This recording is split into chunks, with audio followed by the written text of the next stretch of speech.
What's up, y'all? It's KB, and I love movies. Thank you for joining us. If this is your first time here, welcome. If this is your first time, welcome. If you've been here before, welcome back.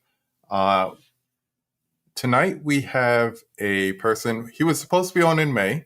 Life happens. I don't know what happened because I can't remember what I had for dinner yesterday. But every Thursday night, I spend my Thursday night usually on my friend's channel, uh, the Reconnect with the Disconnected, which is Ryan. And there was always this guy who, it's one thing if someone has hot takes. We get hot takes. People have hot takes. But the hot takes that make you think, that's something different. And I was like, there's something about this guy. Who is this guy? Who is this guy that everyone is calling Cibener? So I had to have him on to find out who is Daniel Cibener. Hey, what's going on, KB? What's going on, man? How's it going? It's going. Who is Daniel Cibener? I'm still 43 years later. I'm still asking myself that question. I think we will try to find that out a little bit more tonight. If we can solve it all tonight, and then tomorrow I can wake up and be like, and I don't know about all that. Mission accomplished, and then I can just move on with my life. That would be great. Wasn't expecting that when I woke up, but sure, let's do it. No, I am not out to solve life's greatest problems or dilemmas or enigmas or whatever the case may be. But we're going to do what we can. Conversation, not the solution. Not exactly. I got you. Okay. Well, just to clarify for everyone who's watching, what happened in May? You were not feeling well. That's what it was. You had a migraine or something of that nature, and that was fine. It was just yeah. I have to tell you, when I get them, they're bad. I get it. Like running into walls. Like I need to be like in my coffin, and then I have like a empty balloon head kind of feeling afterwards. Yeah. But yes, and allergies, we were able to do it. Yeah, and allergies will do it to you too. Which is the other day, I was like, I got something in my eye, and then a couple hours later, both eyes were starting to burn, and it was like I got hot sauce in my eyes or something like that. They were just watering, and I was crying. I was like, what's going on? So yeah, I was like, I have some really bad allergies at this very moment, and I just could not keep my eye. I was watching a movie, and I was like, can't keep my eyes open right now. Well, we have two answers to that question for our purposes tonight. You are both an actor, and as a lover of movies, you are a physical media collector. I am indeed, yes. So we're definitely going to talk about those two aspects during the conversation. We might have some people joining us in the chat, as always. As they come in, we welcome them. Let's see. We have a few people popping up already. We got Brother Dell saying, what's up? What's up? What's going on? We got Corey from Wilkie's Movies and Music. He was on Bob's Blu-rays last night. I popped in for a little while, see what they were talking about. Good to see you. We have Adrian James on the check-in as well. Hello, sir. Hello there, Adrian. Everyone's saying hi to each other. Love it. Just going to start off with we'll say it's a media question, but it's a non-movie question. Okay. Then we'll get into the movie stuff. All right. So, some things we have in common besides being New Yorkers. I don't care where I am. I'm a New Yorker. If you've been a New Yorker at one point, you're always a New Yorker. Pretty much. Talking about Bob's Blu-rays, there he is on the check-in. Hey, Bob! Bob, before we move on, Bob was the first person he said on Ryan's show. He's like, hey, you got to get Cibener on the show. Yes. And so he was the one who started the fire. Yes. And by then I already knew, but it was like, I got to make this happen. If Bob's saying it, then I definitely have to make it. And I got to apologize. I've given Bob it's all in love, but I've given Bob such crap. You got to. Yes, I do not let him off the hook. You got to. He knows how to serve it, so you better be able to give it right back. Okay, good. I've always felt that. I'm like, I am really going after Bob every time he says something. He's a good guy, though. He's a good guy. Very good. As long as he knows I'm just doing it in jest. Oh, yeah. he could take it. He could dish it out, so he could definitely Okay, take you it. got to throw the emojis in there, otherwise it can come off really bad. Mm-hmm. I'm You like, got to no, give him no, like no. a wink or a smiley face. Yeah, You know, I don't start crap in here. Yeah, there you exactly. go. All in All good in good fun. fun. All in good Exactly, fun. exactly. So, besides New Yorkers, we're Yes. also fellow photographers. So, tell me how you got into it and how it ties into New York. I'm trying to think of when I really started doing, because I took photography in high school, but never, and that was yeah.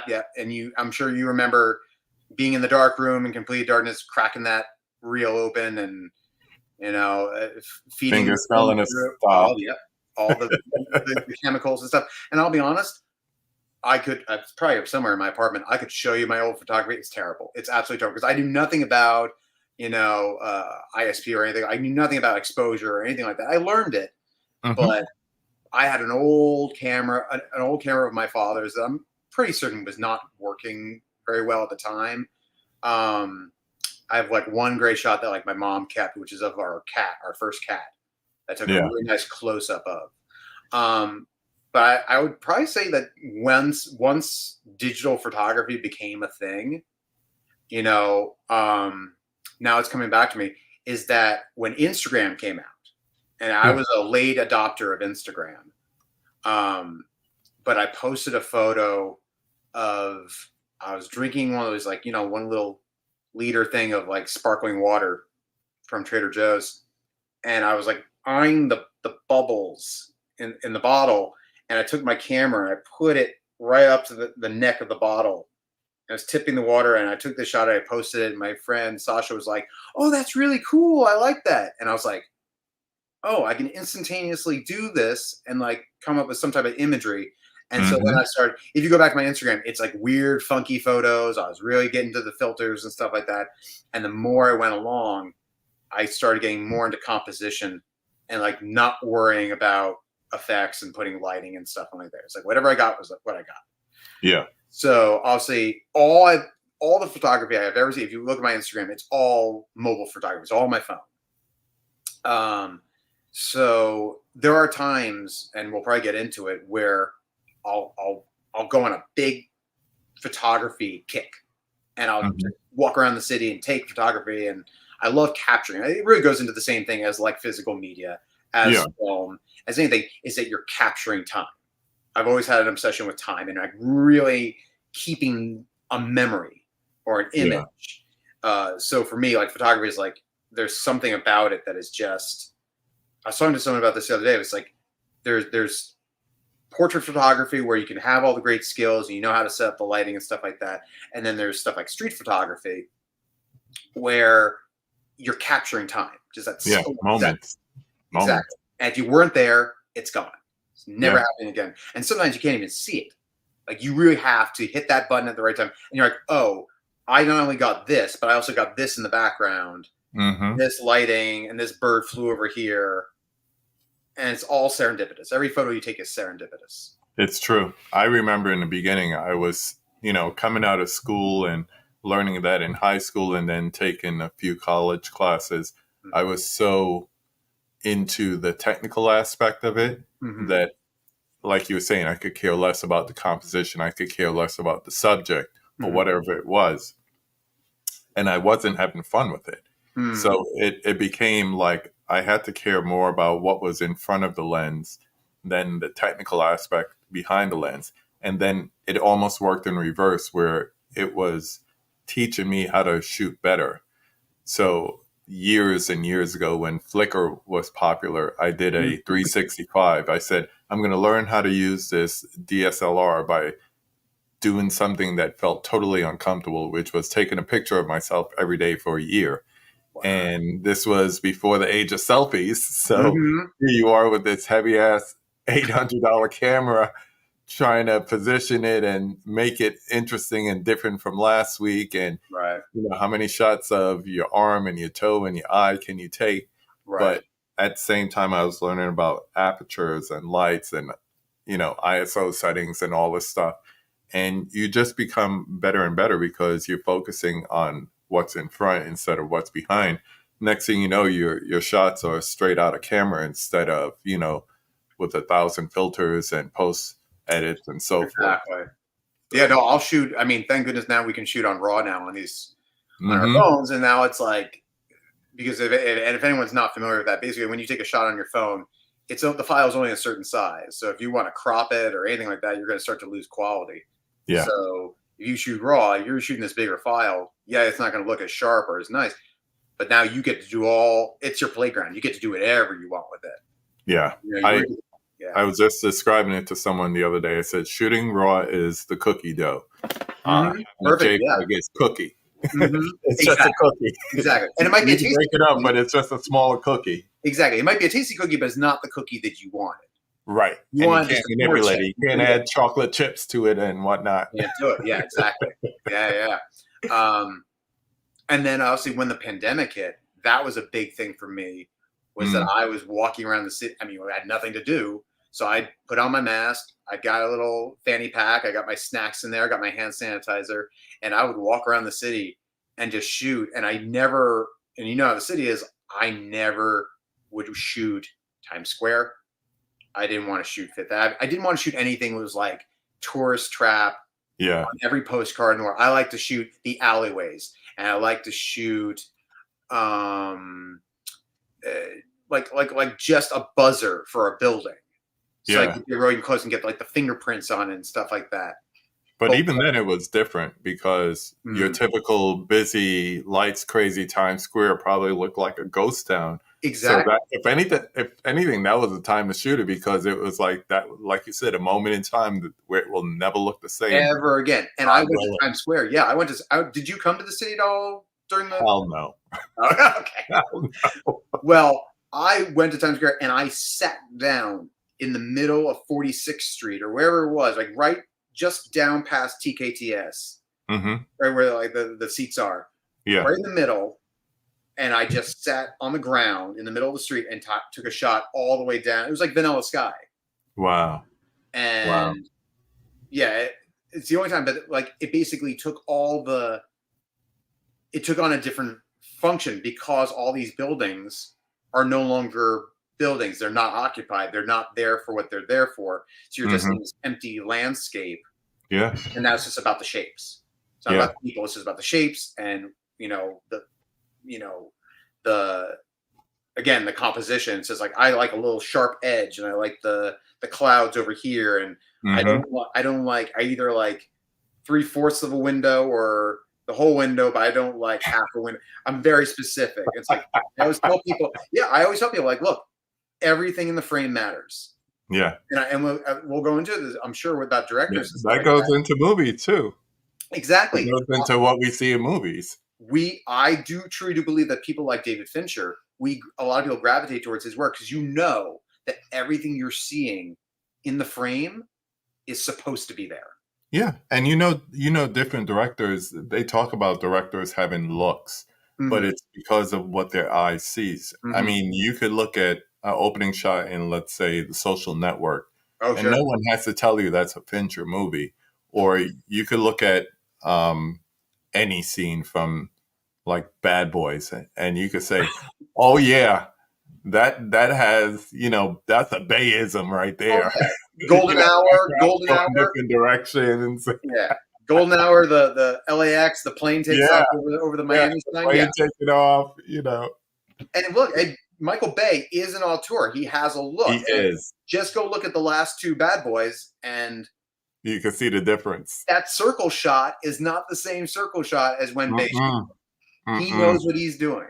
Yep. And people can make fun of it and everything, but it's a style. Well, look, I don't like all of his films, but Yeah. when it works, it works. When he's committed to it and it's clearly saying you can tell when someone's in it or not. Like by the fourth Transformers, I mean, I don't think it's a stretch to say he was probably like, "Ugh, I'm making another Transformers movie." Well, you know what it is. At that point, he's mailing it in, Yeah, but then he could turn around and make Ambulance, and it's like, okay, once again, he's into it. You see his style. You see the energy that he's putting into it.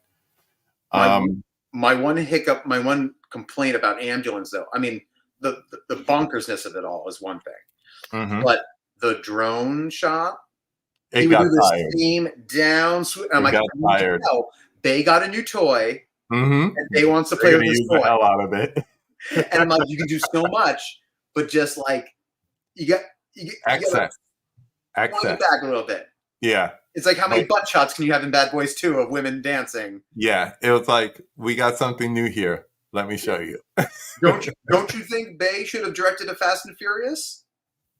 He was overdue, but they try to go with like the Justin Lins and all that Who's to great. keep it I mean, young I and like it. fresh. Yeah, but at the same time, you miss an exciting opportunity to have a little bit of Bayism in your franchise. If the Transformers Fast and Furious thing actually happens, Mm-hmm. I mean That'll be a nice combo.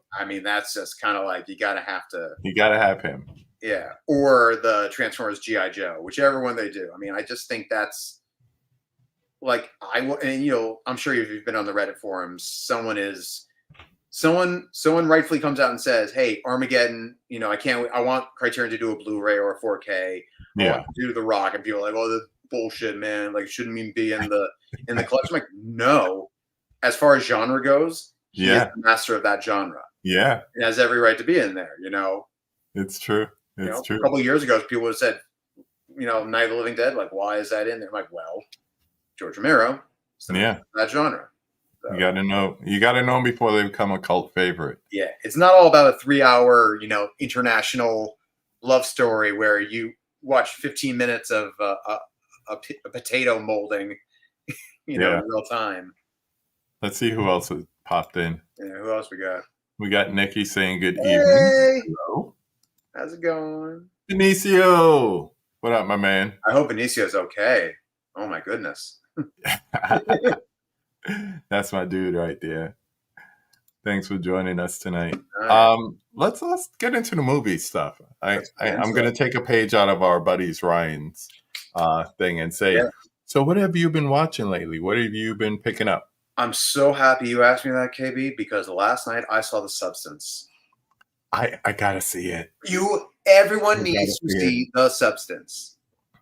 I just know that if I don't see it on the big screen, I'm just gonna regret it. The sound is so important. It's so visceral. Do not eat beforehand. Do not eat afterwards.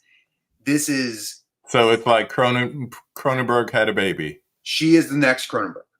Wow. I'm calling it that it is, and anyone, this doesn't give anything away because obviously people have been talking about the last 20 minutes, like saying it goes too much. No, I would ask those same people, how many classic 70s, 80s Cronenberg films have you seen?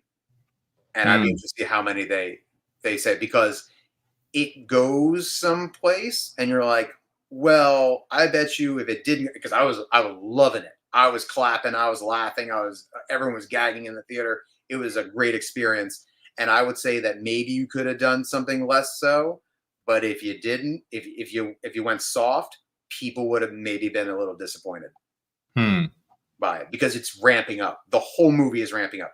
The sound, the act, the two of them, Margaret Qualley and Demi Moore, everything they're asked to do so much.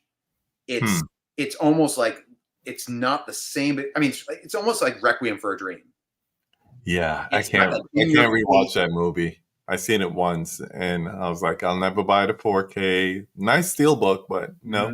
There are some definite moments that are like brought me back to that movie. The obsession, the real, it's like right in your face. It will not. There you go, Bob. Shivers. But Bob, did you see Substance, and did you think it went too far? That's the question. The way everyone's talking about it, I don't think it went too far. It's just like no one thought. It's kind of like the first time you saw the bedroom scene in Terrifier 2. It's like, oh no, there's no cutting away. Huh? I haven't seen Terrifier 2. Okay, I'm not going to say anything. No, it's okay. It's okay. I own it. As we all know, we all have our movies that we haven't watched yet, but we have our percentages of movies we didn't watch. Yes, of course. Yeah, it's just like there's a certain level of gore, and we're so used to, I don't know, coming up on 80s slashers where there's a cutaway at a certain point, and then you come back and, whatever the practical effect is there. And it's mostly these new movies are not cutting away. No, this is practical, and this is not shying away. And no matter how much someone might, a younger person nowadays might say, oh, that looks fake. I'm like, when you hear that Yeah, slurpy yeah, sound, yeah, that tactileness, you know it's there. yeah. Like you can watch Videodrome, and it goes full. I can't hear it. Substance was remarkable. The ending goes full. I Oh, it can't goes name the Carrie. movie. It goes not video. I'm thinking of Scanners. It goes full Scanners. It goes, Society. yeah. Wow. It goes Wow. everywhere. It's just, and then it takes up another notch and another notch, and you don't know how much further it can go. Yeah. I gotta see it. Yeah, I it gotta is see it. masterful, and it's, you know what it is. It's the reason. I mean, you may not be a horror fan, Hmm. but the passion behind it, the execution, is why we go to the movies Yeah. to And I see. gotta see it with a crowd. Yes, it is a It's crowd getting word of movie. mouth, so more people are going. I Hmm. think, and this is going to be a little soapbox moment. I think we need to get away from marketing campaigns and trailers that tell you everything. Speak no Hmm. evil, and Hmm. just word of mouth. Have Hmm. like minimum marketing Hmm.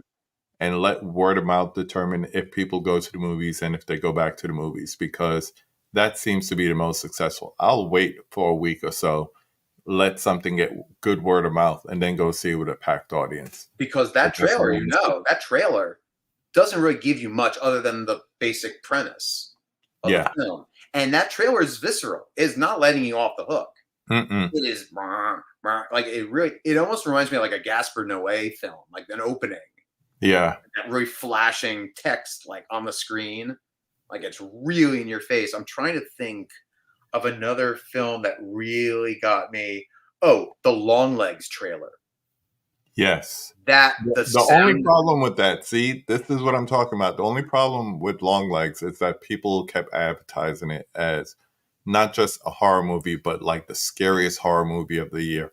I saw it early enough. I saw a Mhm, screening of it early enough mhm, before all the marketing went out. So everyone went in expecting a horror movie. It's right. not a horror movie. It has horror elements, but it's not Yes, that.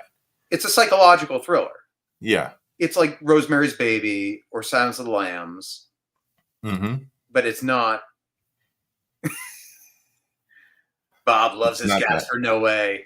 Yeah, he could have a Is marathon it, with is it 4th of July? Let's put on Irreversible, guys. that.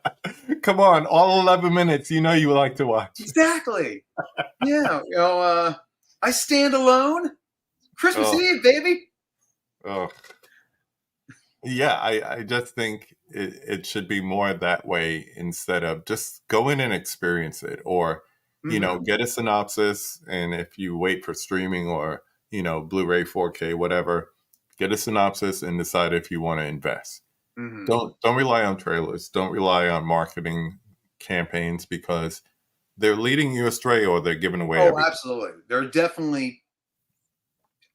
I wouldn't say all trailers are guilty of it, because Hmm. some. I mean, trailers are also, they're a specific type of art to them. And I want to believe places like Trailer Park, who are making these trailers, and they're Yeah. one of the bigger ones, is that it's obviously coming from above. It's like, Hmm. no, we must push this demographic, put this music in there, get this shot in there. You know, when it's like, wow, if you had only saved that moment for the movie, that would have been a Yeah. great, like Abigail, one of my favorite movies of the year. Same. I loved Abigail, but imagine if we had not known what the twist on Abigail was, and just be like, they're Yeah. locked in here. What's with Yeah. this little girl? And then that's That's it. it. That's it. That's it. That's Now all I there's. need. That's all I need to know. And I think Dell brings it up best. He says most movies, a teaser trailer should be the only one. Mhm, You don't need the 3 minutes. You don't need the BTS or the daily leaks. It's true. It's mhm, so true, because, like, Speak No Evil, I brought that up as an mhm. example. Yeah. That gave away the entire plot of the movie from beginning to end Oh, in 100%. over 2.5 months with two trailers. And then you have, when it's done really well, Mhm, it almost ends up being better than the movie. Like M. Night Shyamalan's Trap. That had me. That mhm, trailer had me. I was mhm, ready. What a great premise. mhm, And then Josh Hartnett on screen, mhm. and then I went to see it. Yes, I am. Thank goodness someone else is with me on this because Ryan loves Trap. He loves M. Night Shyamalan. So, he could polish up a turd and he will find something positive to say about that turd. Here's the thing. Look, I remember 1999 sitting in the theater watching The Sixth Sense, one of the great movies. That was well done. I got it right before everyone. I saw. I was like, and then everyone Mm-hmm. went, and then I Mm-hmm. was all hyped up for Unbreakable, Mm-hmm. and then I was like, okay. I was like, it wasn't what I was expecting, but it was good. Mm-hmm. It took me a while to come around to that point because I went to Signs see is it. where And he lost I me. was like, Signs lost me yeah. because I wanted it I to be. appreciate Signs now, though. I do now. I would have to go back and rewatch the whole Do thing. that. The 4K is coming out soon. It's going to look like a Mhm. James Cameron movie, but go Oh, back and watch you want to go down that rabbit hole, KB? We can do that. You said I'm big on hot takes. We can go down that rabbit hole. I watch you in the chats. Yeah, I know where you could go. but That's why. See, normally I'm gonna bring it up here. Normally, I you're not have gonna bring my up my thing, chat and I story. Oh say no. what we're gonna do is do the five before the five. Oh, But okay. it makes no sense with you. There's no sense doing the five before the five. I have I don't five even know what this questions. is. So. I have five questions for you. It's the five questions I ask Oh, before we okay, get okay. to the five takes. Yeah, yeah. But it makes no sense. I do want to spend some time talking about you Mm-hmm. um, as an actor. It's something I've Well, been doing pretty much all year, having different parts because as movie lovers, mm-hmm. we will say things like, well, one, we don't watch credits. Even Right. if we're streaming, they don't even let us watch credits because it's on to the next recommended You movie. can do it, but it takes some effort. Yeah, you got to click around. Yeah. But, in the past, I've had executive producers, I've had directors, I've had regular producers, I've Mm-hmm. had other actors. And the whole thing is people may see those roles, but they don't really know what they do. They Mm-hmm. don't know what a bit actor is or background. I Mm-hmm. mean, you could decipher, but they don't know the difference between someone who does a cast call versus someone who reads for a part. Mm-hmm. So just break down like some of those elements as an actor, and then we'll get into the questions. Ooh, well, where do you want to start? Well, where we're talking about the difference between cast. Just the different types of acting roles that you come across in I'm your day to day. Yeah. I mean, I'll be full disclosure. I haven't done as much acting as I am writing now. But I mean, as Mm-hmm. far as when I was acting, I started out in musical theater, so I was mostly doing stage. And after I graduated from my first conservatory, when you're a young actor starting out, you literally audition for everything. You go through backstage. This was back when newspapers were a thing, and you actually Mm-hmm. had the physical backstage. You went through, you circled everything. If you were really responsible, you cut out everything. You put it in your journal and you made a little highlight. You made notes about how that went and all that stuff. So you can be auditioning for something on stage, whether that is a musical or a straight play. You can be auditioning for uh, summer stock, which should normally be like a dinner theater or someplace out in the Midwest or the South. A lot of more upstate New York. You can do a tour. You can, whether it's for stage, it could be Equity, which is the stage union, the Actors Equity Association, or non-equity. And I was always predominantly, unless I would earn my equity card, I did not want to buy my way into equity, which there are ways to do that, Mm-hmm. um, which I did not want to do because then you kind of then you could only audition for equity shows, and people would begin, your resume would not reflect it. And again, everyone has their own way of doing things. I don't begrudge anyone to do the way that they've done it, but not all equity contracts are created equal. Back when the Jekyll and Hyde Club existed in New York, I don't know if you remember that. Do you remember that? Yeah, there were two of them. Mm-hmm. The one in Midtown was an equity theater. Oh, They had, okay. they had a type of equity contract, and it was not a very generous one. This is not the Right. same as like you're on Broadway and they pay you whatever X amount, like $3,200 a week or whatever it is. This was you know, this like minimum wage. You're standing on stage playing Frankenstein's monster or whatever it is. Can you hear me? I do miss that sound sometimes. I Oh, really you do. want to hear? You want to? I was like, what did I do? What did you like? I really miss that sound Oh, sometimes. there you I, go. I have to take it in. Take it New in. York's New York's finest. Yeah. Yeah, I'm about to say that might be an ambulance, KB. So I don't know about you're like I'm reveling in someone's injury, but Well, I just got bringing out the dead, so maybe I was. there you go. There you go. I still need to pick that one up. Well, it is the UN's in town, so Uh, you got an extra yeah. trying to get around town is extra frustrating right now. I Especially can imagine. I can yeah. imagine. When did you make the transition to like movies and stuff? So I yeah. know So you got your SAG card working on A Beautiful Mind. hmm Okay. and that was basically look you sign up to do there's all these different casting agencies in New York that take open casting calls and basically if you're doing background work or stand-in work they take your picture, they take a Polaroid, you have your headshot resume and you list what your skill sets are and you're basically on file with them and they'll call you in for things. Yeah. And again, like I said, when you're a young actor, you're starting out, you sign up for literally everything. Hey, can I do that? Yeah, oh, I can do that. Absolutely, I'll do it. Yeah, yeah. Um, Starving actor. Exactly. I'll do anything. I'll do it for free. Absolutely. You do student films. There's a lot. I still am on call if they need it for School of Visual Arts, or a lot of these listings you'll see in Backstage or other online casting places are for New York Film Academy. Yeah. It hasn't even still a thing now. But yeah, NYU. Yeah, Tish Columbia. is, Hmm? Tish is Tish still is up still, there. yeah, absolutely. Tish and Yeah. Columbia and all these places. And if some of these students, their parents, flip the bill for them or whatever it is, and they spend a lot of money, and these movies will go to festivals. So Yeah. don't knock it till you try it. Yeah. Working, and some of them are the next up and comers. They're not all great, but Hmm.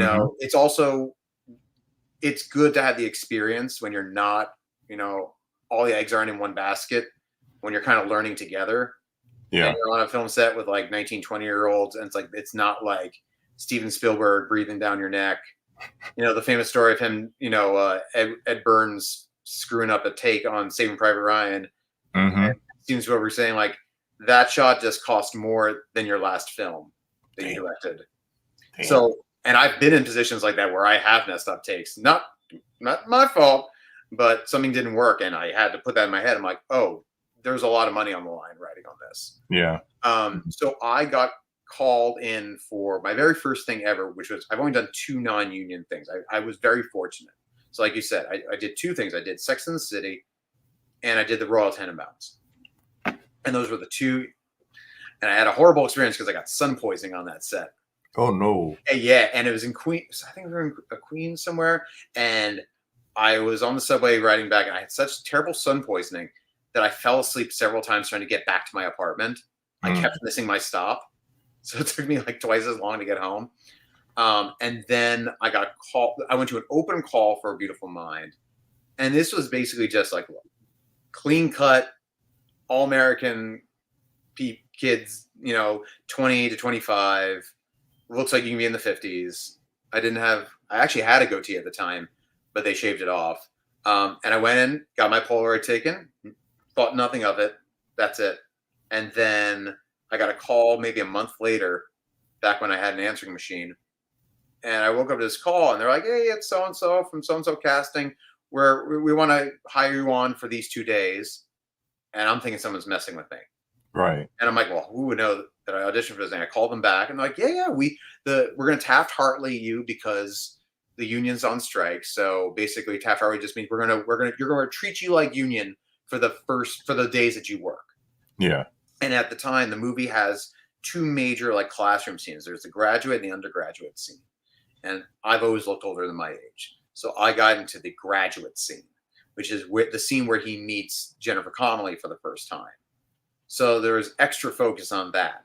So it went over into a third day, spilled over into a third day. And they're like, all right, we need you back here for a third day. And I was like, oh yeah, okay, sure. And they said, well, then you're getting 3 waivers. Congratulations, you're sad. And that was it. Wow. And some people struggle to just get I one way know or you the other. got in easy. It just, I always tell people, I'm like, look, I was very fortunate. This does not happen all the time. And so I Hmm. remember after they told us that, we went back to holding, and one of the I think it was the PAs or one of the ADs was like, all right, well, here's what this is what's going to happen when you're union. You have this protection, this protection, and they were just kind of bullet pointing all the highlights of being in the union uh, to us. And I remember we shot for like really long hours, and it was the first time ever, and Ryan's talked about this, the first time ever I had such sleep deprivation that I got sleep Oh. paralysis. Oh wow. And it is the most freakish thing that's ever happened to me. It happened to me for years, followed me for years and years and years and years. And for anyone who doesn't know what sleep paralysis is, you can look it up. There's a documentary on it that I've been told not to watch, because if you watch it, you'll start getting it again. Oh jeez. Yeah, but basically your mind is awake, but your body isn't. So you open your eyes and you're just paralyzed. And it feels like you can't breathe, but you are breathing. Yeah. And it can also cause hallucinations. So I woke Mm. up in the middle of the night, and at the time, I was very cool, KB. I had a lava lamp in my apartment. Kind of like So our background tonight. exactly. So I had my lava lamp, and I woke up to a giant dog on top of me. Like its front legs like this. And I was like, my mind goes, oh, there's a dog on me. Whose dog is this? And I knew it was there because it was blocking the light. I could see a little bit of blue behind it. I was like, Hmm. someone's dog is on me. All right. And it was licking my face. And I was Oh like, my gosh. good boy, what's going on? And then my body awoke and it was gone. Wow. And it can also cause you to see a person in black. Like you can see like a person in a trench coat, like a long black figure. Nah, that sounds like otherworldly, like Oh, you're yeah. pushing your body into a different dimension or something. Here's the craziest thing is that people all over the world have had the same images in their head. Yo, that's freaky. We've all, like, I talked to Ryan. I was like, so what do you normally see? He's like, I've seen the person. I was like, I've seen the dog. Yeah, a What? black dog and a tall black figure. There's no explanation. No one knows why specifically those images. It's very weird. That sounds like an episode of Fringe, my man. I gotta tell you. Oh, 100. You think of what is it, the followers? What were their names? The, Um, the observers? the Or observers. Yeah, let me tell you something. God bless you for bringing up Fringe, because that show I does not freaking get love enough that love. show. I love that show. That My show wife is is brilliant. rewatching it right now. That thing rode a line where at any moment it could have failed. It Yeah, could have been canceled. It could have made no sense. but it The was so whole good. alternate world is just like, and they stuck the landing. Mm-hmm. 5 seasons. Yep. Amazing. What up, Jerry? Salute, salute, Hey, salute. Jerry. Uh, And it is, Right. Yes. Please hit the like button and yes, join please. this. Like It and does. It subscribe. sounds like a horrific experience. There's no drugs I've done that made me feel like It's that. not a fun thing, but once you get used to it, once you know, hey, Miss Caveman, once you get used to it, once you Yeah. know what it is, you You can have will yourself away. conversations. You can will yourself away. You're like, all right, I know what this is. Wake Yeah. up, wake up, wake up, wake up, wake up. But the first couple times, it's terrifying. I can't explain. Again, I almost don't want to, like, I don't want to trigger it again. Oh my But I gosh. haven't had it for Let's not years. talk about it Knock anymore, on wood man. somewhere. My goodness, it's somewhere. Everyone in the chat, blow it up. Go ahead and say happy birthday to Caveman. Oh, Happy birthday, happy guy. birthday to you. Look at that. He's got some pipes on him. Okay, so All I right. want to stay with that because you were talking about like memories. Mhm. There's 3, possibly 4 movies that I want you to just. They say if you work a day or you work a year, you have some memories of being on set. So Okay. I specifically chose these for different reasons. I want Oh, do you have my little, resume? huh? Oh, I was gonna say, I don't know which one you want me to pick the movies. No. I got them. Oh, okay, I'm okay, gonna pick them, and you're gonna give me like a little quick story for each one. okay, gotcha. All right. So the first one is The Sopranos. Several times I've worked on The Sopranos. I was a stand-in for Meadows' boyfriend in an episode where they were intimidating him on a construction site in a porta potty. And And then there was a scene where I played a waiter where Tony is having dinner with. You're going to have to remind me the names because I've not watched the series in a while. What's his name?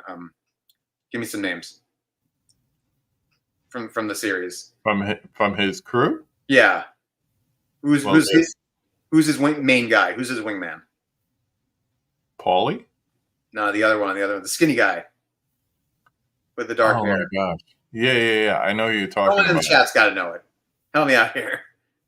They're all wishing Guy He has happy he has a birthday. club. He has a bar up in New York, up on the Upper West Side. In any Anyway, case, tell the story. yeah. So they are having dinner, and they're directing me obviously not to cross in front of the camera. Now you got to go around back this way, and I've got this giant tray in front of me. I think it was a very big tray, and I go around back, and I'm like, "Hey, do you want me to like cross over this way or go around?" I was just like, "It's a really narrow. There's like almost no space between the table and the wall, and they're like, yeah, if you can find a way to just move around the table and get through there because we can't have you crossing in front of the lens during the shot." And I'm like, okay. And then all of a sudden, James Gandolfini goes, "You got to move like a panther, kid." And I'm like, "Move like a panther." And he's like, "Yeah, you got to move like a panther." I was like, "Okay, got it." I still don't know what it means, but it was nice to get some advice from James Gandolfini. Yeah. Rest in peace. Rest in peace. Yeah. All right. Second one. Okay. The Bourne Legacy, which I think is over my shoulder somewhere here. Oh, right there in the corner. Okay. Funny thing. Bourne Legacy. So the Bourne Legacy, I was doing stand-in work. I think I did it for about 2 or 3 weeks. The best highlight of that is that I met my friend Amanda, who was doing stand-in work for Rachel Weisz. And I was standing in for one of the henchmen, who was also a stunt double, who was also David Leitch. Oh, wow. At the time, it wasn't David Leitch the director.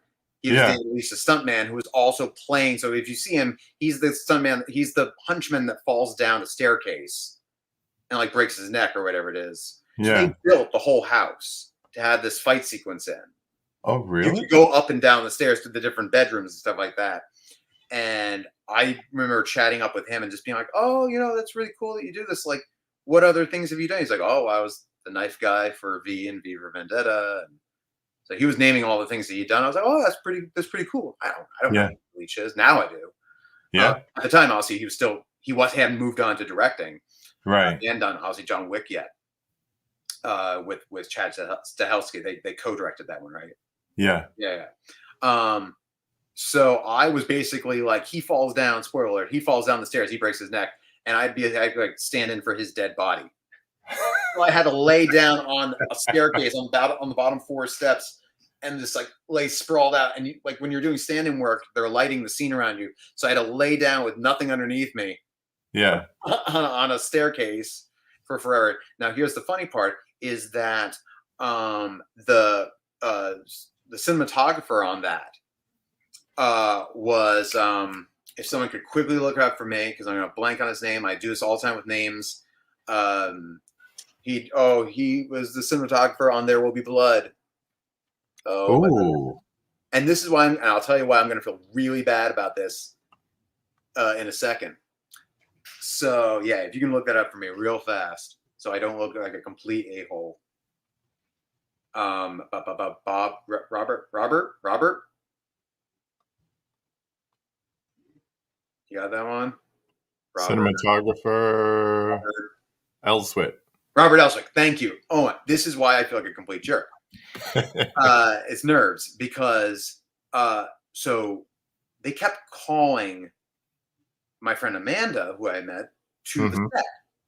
And like for everything. Oh, stand in for this person, stand in for that person. At the time, I'm going, why are they not calling me? Like, I mean, I'm standing in for so-and-so, but I could stand in for Ed Norton or whatever. Why not? I mean, I'm getting paid either way. I don't care. And I'm just like, what's going on? I don't know why. And Robert was just like, bring Amanda in here. Bring Amanda in here. I'm like, everyone loves Amanda. And so several years passed, and Amanda messages me, and she goes, I just want you to know before anyone else finds out, Robert and I are together. They met on the set. Ah, So she's like, the reason he kept calling me to set was to spend time with me. yeah. Because I was like, you are standing in for like the Fern at this point. This is ridiculous. Like I was just like, why am I not being You called can't in? look at her if she's not on set. Exactly. What's going on? And now they're married. They're happily married. Oh, that's So good. now I can tell that story. But that was at the time. I was just like, what is up? They just love Amanda so much, and it's like, I would always make jokes where it just goes like, it's like, they brought a lawnmower in. It's just like, oh, we need somebody to stand in for the lawnmower. It's like, oh, let's get Amanda in here. That's just Robert calling her in. So yeah, that was a fun memory for that. I think those are the two biggest highlights. I think for that. I mean, I Yeah. think Craig came to visit one day, but I didn't see him. Yeah. All right. I have one more, possibly two more. Okay. You do Spider-Man 2 and 3 or one of each? I did Spider-Man 2, 3, and The Amazing Spider-Man. Okay. Give me 2 and 3. So 2 and 3. Highlight it was day one of shooting, I believe. We were at Columbia University, and Dylan Baker shows up as Doc Connors, and he has his arm. And no one knew Doc Connors was going to be in Spider-Man 2. So I'm going, it's the Lizard! They're going to have the Lizard in this. They didn't have the Lizard. Yeah, but it was like, oh, wow, we know this before everyone. Yeah. And then the nicest thing about Sam Raimi is that no matter what the scene is that he's directing, he will dress everyone like they're part of the scene. Like it's not like, oh, get someone else to do it, and I'm just going to talk to Tobey Maguire the whole time. He goes, all right, folks, this is what the scene's about, da da da da da. And then he'll go, action actors. He won't just say action. He has a very big respect for everyone saying action actors. That's awesome. And I really appreciate that. And so I think he's a smoker. At least at the time, I think he was. So everyone was outside taking a break. We couldn't leave the set. So we're outside Columbia, the classroom, having a conversation. Everyone is like, he doesn't kind of like go to his trailer. He's just standing around. So, of course, everyone wants to talk to him. This is like 2002, 2003, around that time they were shooting it. So everyone's just like, oh, well, when's Army? When's Evil Dead 3 coming out? He's like, oh, I don't know. We're working on it or whatever it is. And then people are like, you got to have Venom in the next movie. You got to have Venom in the next movie. So that was fun, just being around him, and I didn't bombard him, but I would listen in on people bombarding questions about that, about Bruce Campbell. And it's like, oh yeah, Bruce and I are working on the characters. Spider-Man 3 was a bit of a, like, I don't even know. It was more of like, I think I was part of the dreaded dance sequence where he's doing this down the street. Yeah. Everyone's favorite scene. It's all spliced up, so I don't even know if you can see me, but basically it was like him just going up and down the street doing the finger guns, and stuff like that, and like checking out the models, and then like laughing at him. Cringy. Yeah, and then across the way, funny enough, this was Madison Square Park. Across the way is like them shooting another sequence with like the stunt Spider-Man, doing another sequence of him like landing, because obviously some stuff they couldn't put him in the harness or whatever it is. Well, I guess they have the street closed off for a certain amount of time, so it's kind of like get as much as you can in. As a New Yorker, once you see you'll start watching me. I'm like, that place is right around the corner from that place. Yeah, and they turn the corner, and that's actually just behind this one. And it's like, oh, they clearly cordoned off. Like, we can shoot here until sun goes down. So why don't we put you on this street, you on that street? Because we're shooting in the most people won't know. Exactly. Most people, we do, and we go, oh, don't get me started on the Bourne Ultimatum. You cannot get from 3rd Avenue to Port Authority. I don't care if you're Jason Bourne. You can't do it. It's not possible. Jason Bourne can't teleport. Okay, I'm going to ask you a question that I'm dying to know. Okay. As a physical media collector. Okay. And someone who's been even in the background of scenes, do you go back and look to see exactly where you are? Admit it right now. No. Hold up. Don't even say it yet. I'm gonna put you full screen, and I'm gonna ask you that question again. Okay. Do you watch your own scenes? No. I really, You are I you are really, lying. I'm not lying. Here's the thing. Okay, if someone were to ask me to pull out a movie and go to the scene, and I've had people ask me like, "Oh, what have you done?" I can pull it up on my phone because I know what scene it is, so I can pull it up. But I'll be honest with you, there are things that I have done that I have not actually seen myself, whether it be a TV show that I don't follow. So as an example, like I did 2 or 3 episodes of Boardwalk Empire. I've seen screenshots, but I've never actually seen the episode. And people have like shown me, like sent me screenshots and be like, "Is this you? Like, it looks like you." I was like, "Yeah, yeah, it's me." Hmm. I did an episode of Third Watch. Never watched Third Watch, so I never know. I don't know what episode it is. I've been a perp. I've been a cop on Law and Order. At some point, I'll watch it. I'm like, "Oh wait, I know this script. It's because I did this episode." Because once you do, unless it's like a very memorable thing that you do, and Yeah. you're in it enough, like Mona Lisa Smile, I shot for long enough where I can go, and then we did this scene, and it is nostalgic. If I have nostalgia for that, because that was a great experience. That was Yeah. an amazing experience. Shame on you for asking me about that one. But that was a really fun experience. So I will watch it, if anything, to like flash back to that time. I'm like, wow, remember we shot for like 20 hours, and because I have photos from the set and stuff like that, Yeah. physical photos. And like, oh, remember when they picked us up and they drove us out to Boston to shoot it, and we all stayed in the hotel, and that was a lot, and we were all at the rap party, and Julia Roberts was like, that. I'll watch it to go back to that.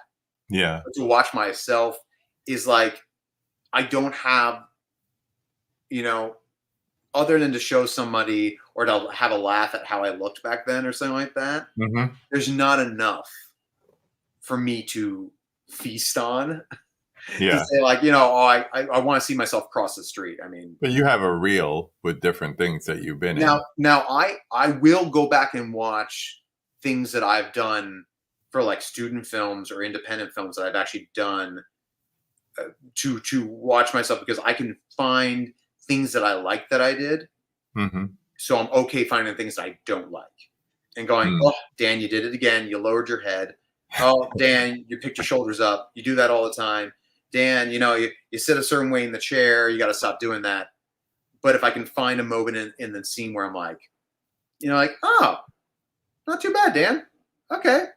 I can imagine not being me.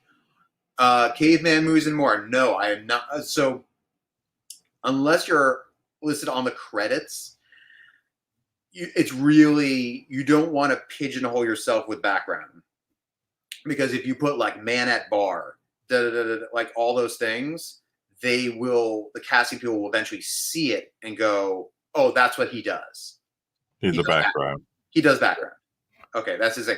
But if you're a featured person, if you get hired for a featured thing, like whether you have a skill set, if you have your, a certain type of car or vehicle that, is like a picture car, if you do a period piece and someone has like a Volkswagen from the 50s, they'll hire you for that. But they can also say like, hey, we're going to dress you up and we're going to put you in the scene and something like that. So you can be the chauffeur or something. Exactly, which I have been the chauffeur, even though I can't drive.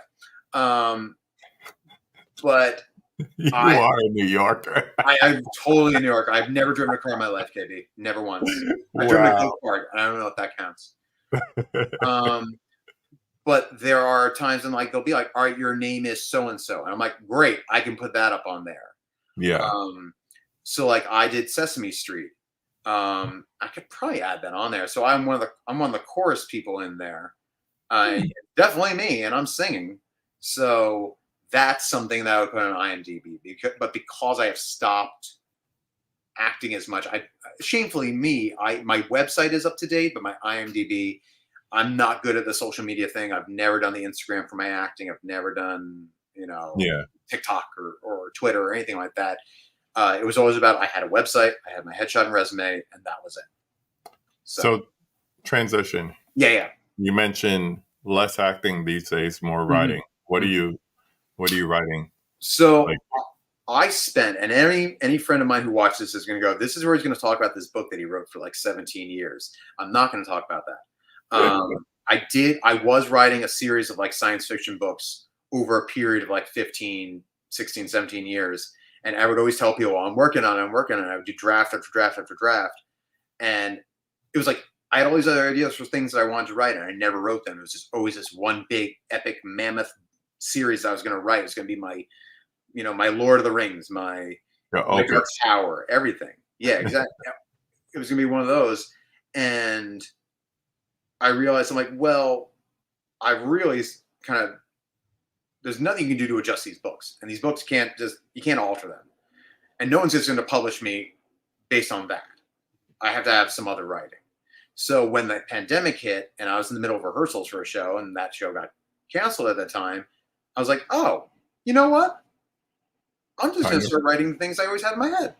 Yeah. So I started writing, and I wrote short stories, and I wrote novellas. And so right now I'm just finished like the 5th or 6th draft of a book that I had been wanting to write for a while, which is kind of it's not autobiographical.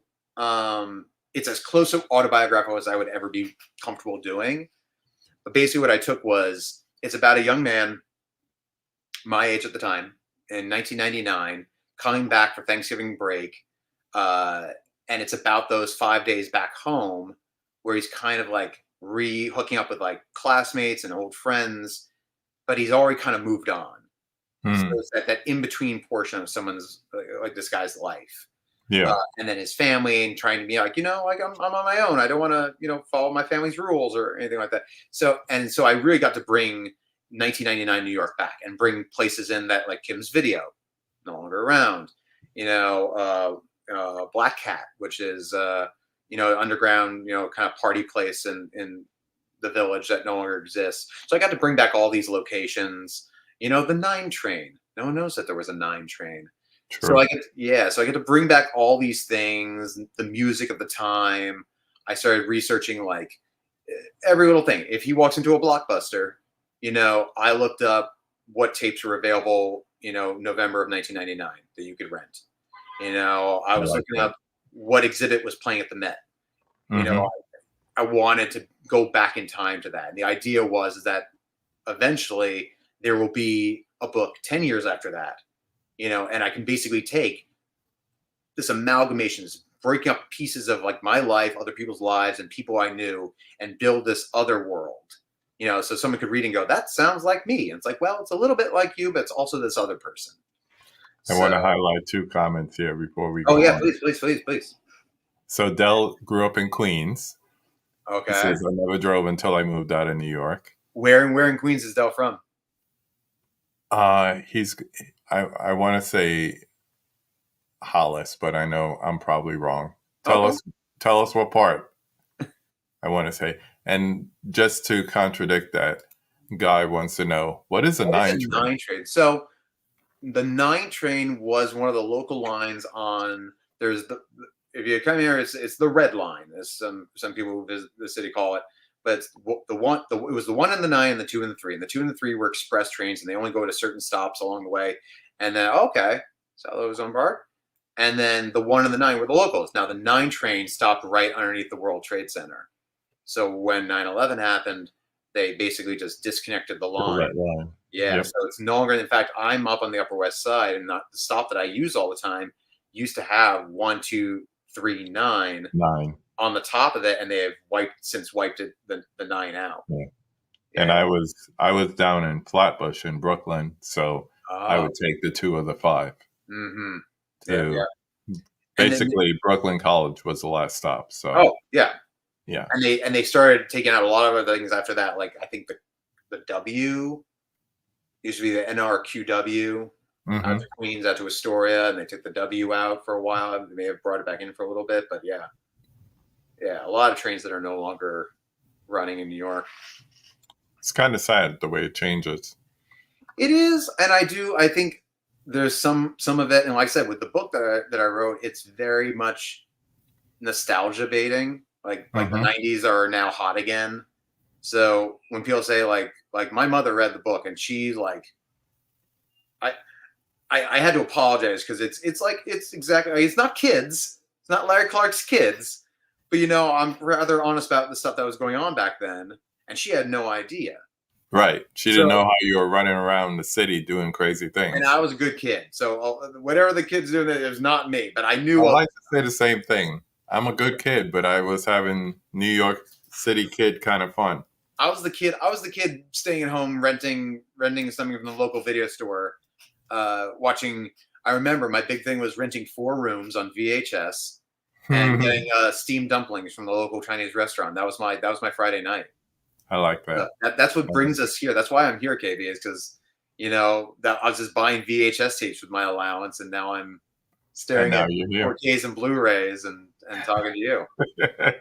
So yeah, I mean, like going back to the nostalgia thing is that you know people say like, oh, when the pandemic hit, they're like, oh, New York's lost. It's gone. It's gone under. I'm like, mm-mm, Mm-mm. mm-mm. I grew up in the '80s. I'll tell you. I'll tell you as long as there was a Starbucks standing, it has Yeah. not gone under. New York exists. Yeah, I have seen. I remember one time I was at a kid's birthday party. I was probably 5 or 6. I won't go too explicit, but there was a man outside losing his shit.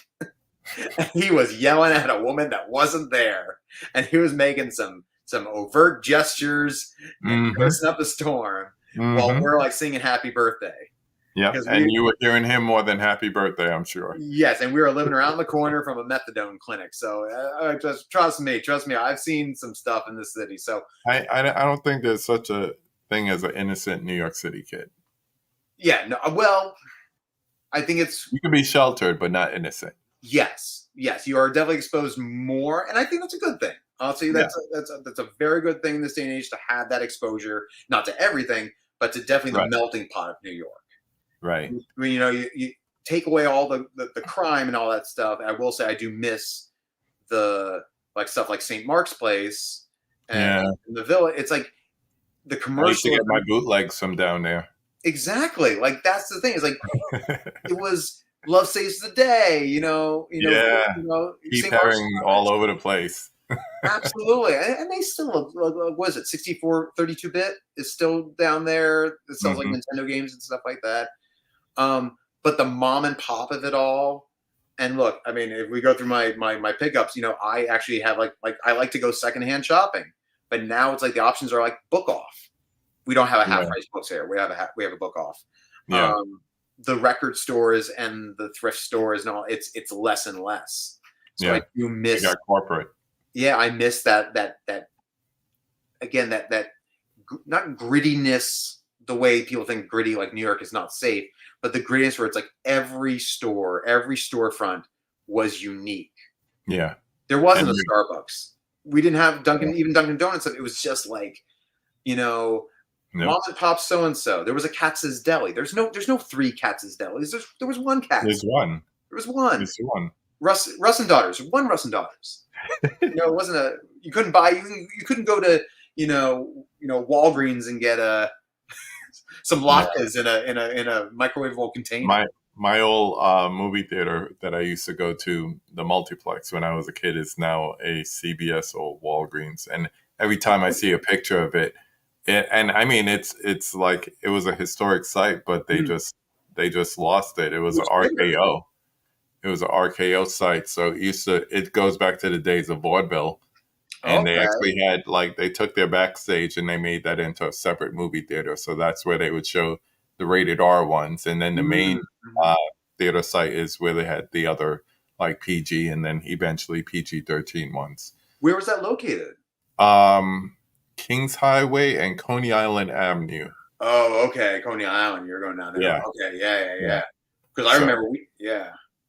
but there were a couple of RKOs that ended up. There was one at Kings Plaza. There was one on Flatbush and Church Avenue. That was the one closest to where I live because I grew up in Flatbush. So, and then Okay. of course we would go into the city Mm-hmm. and we'd go into Manhattan Mm-hmm. and and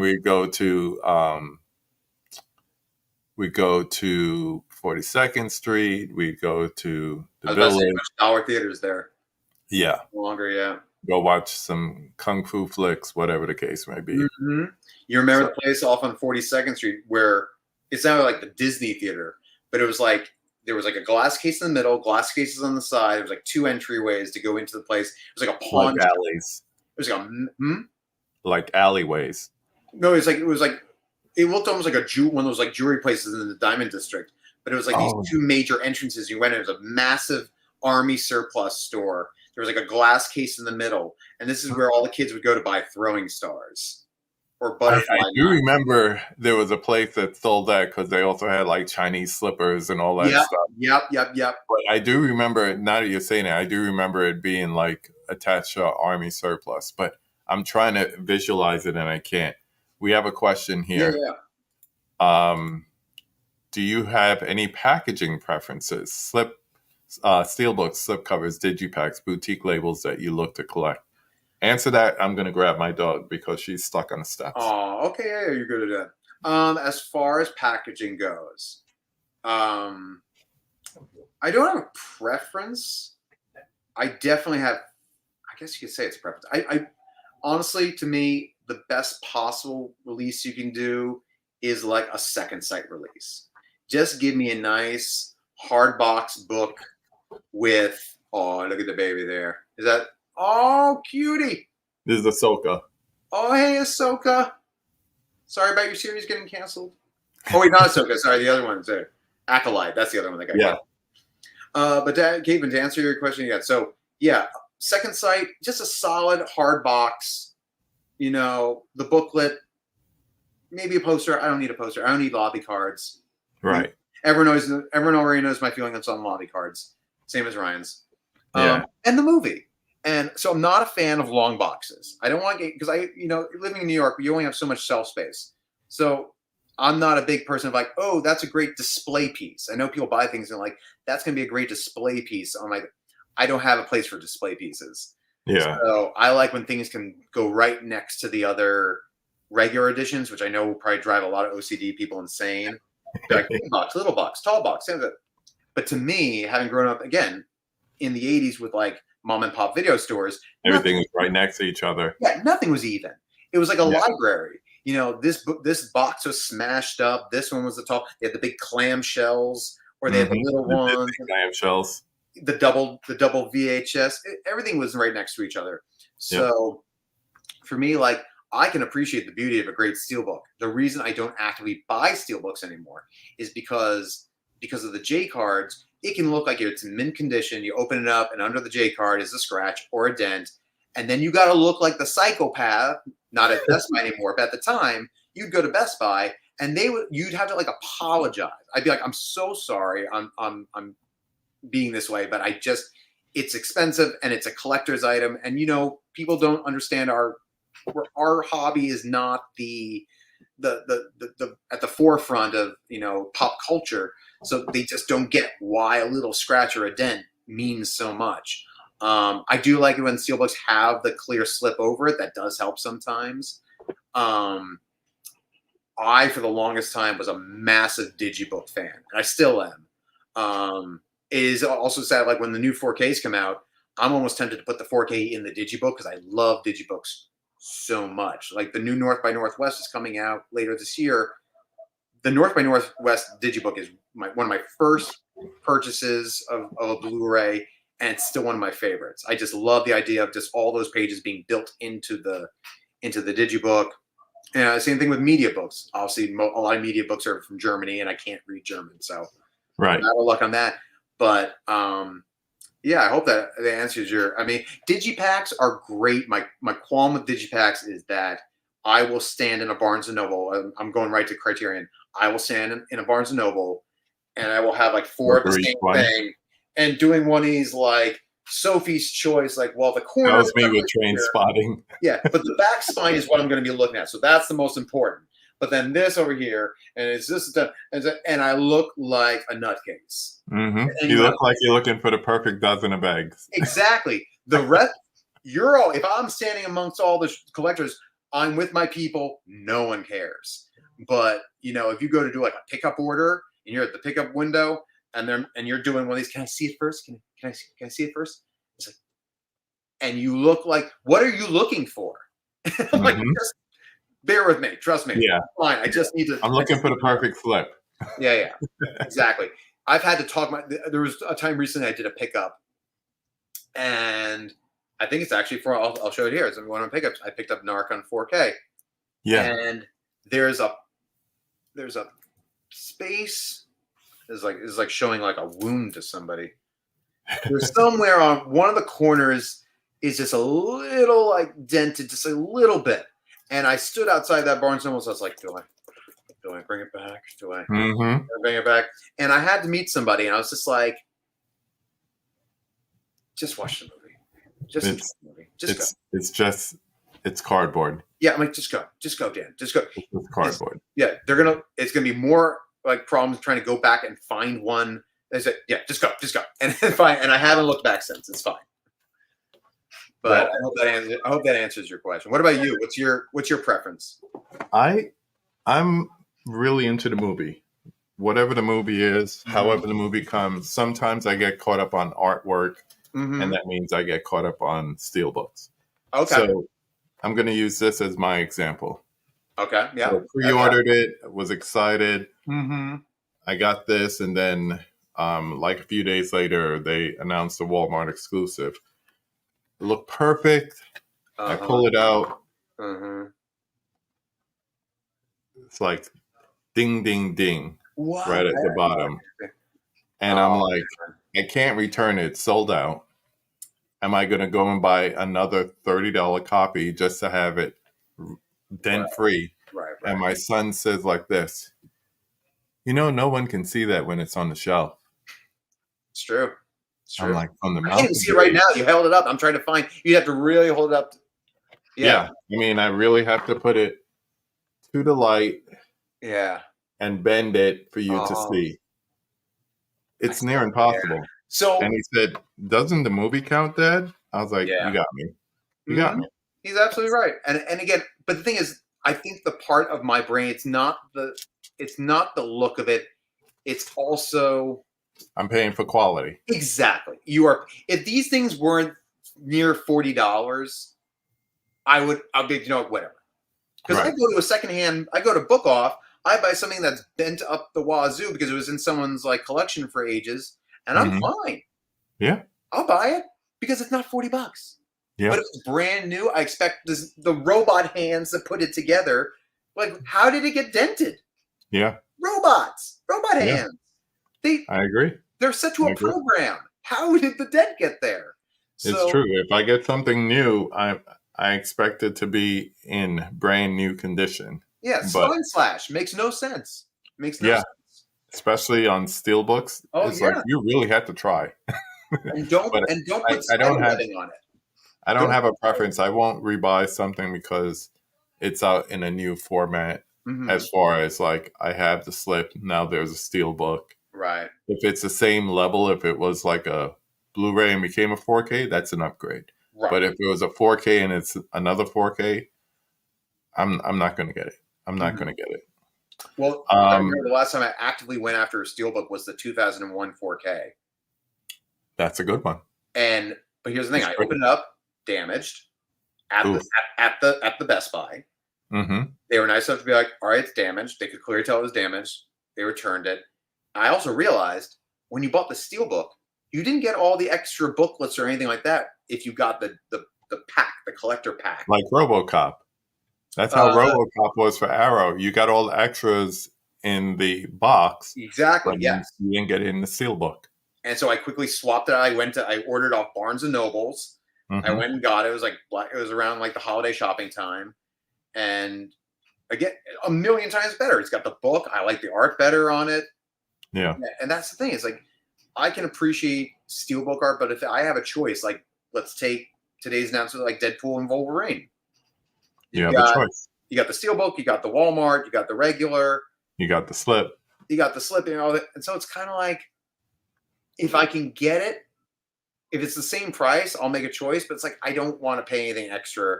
It's like, I can just watch the movie. It's fine. In fact, funny side story, I was not an avid Marvel steelbook person.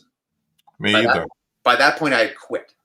I got a few. I don't have all of them. I think the last one I bought was, and only because when I first saw the promotional poster for it, I really liked it. And when they chose to put it out as a steelbook, people were like, "Oh, this is simple," which was the Multiverse of Madness. Oh, okay. But I actually had that as my wallpaper on my phone and everything. So apparently, I like the artwork. So And it's hard to that get was now. one That of one our is hard to get. artwork. Yeah, Yeah, that one is actually hard to get. The and multiverse. then I'm a big fan of Mexifunk. He's a homie. So I think he did like the last Black Panther one. So that was probably the last one I bought. I was gonna say when the first Black Panther steelbook came out, that's the one I actually went into the store The to silver and buy. black one. And people complained that it was too simple. I was like, no, this is what I That's want for my beautiful. steelbooks. Yeah. I want that kind of like artistic Like flair simple to it. silhouette kind of thing. I don't want my floating heads on my steelbooks. What I will complain about, keeping it in the Disney family, is when I don't have a choice. So Inside Out 2, my favorite movie of the year. Yeah. For multiple of reasons. I want it on 4K. I have 83-inch OLED. I want to enjoy it the best way possible. When I don't have a choice and I have to get the steelbook, and the steelbook is $45, I'm now pissed off.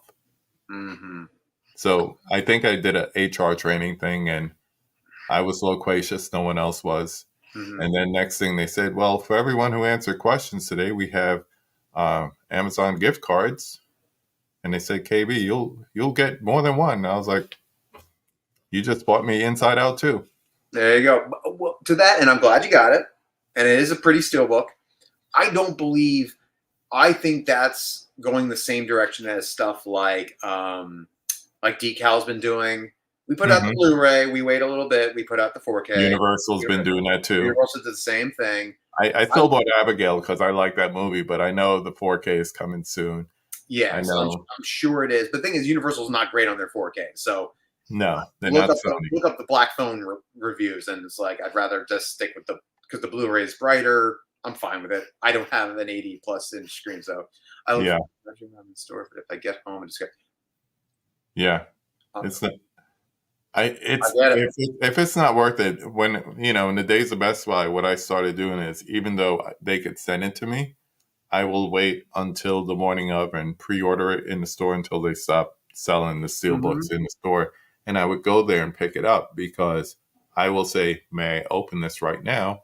Open it right in front of them, then ding, whatever. You got 11 more of them on the shelves. I want always open up in the store. Always open up in the store. Yeah. So in that case, it is a big deal because I could get a replacement. But like I just showed with the Crow, it's like I'm really here for the movie.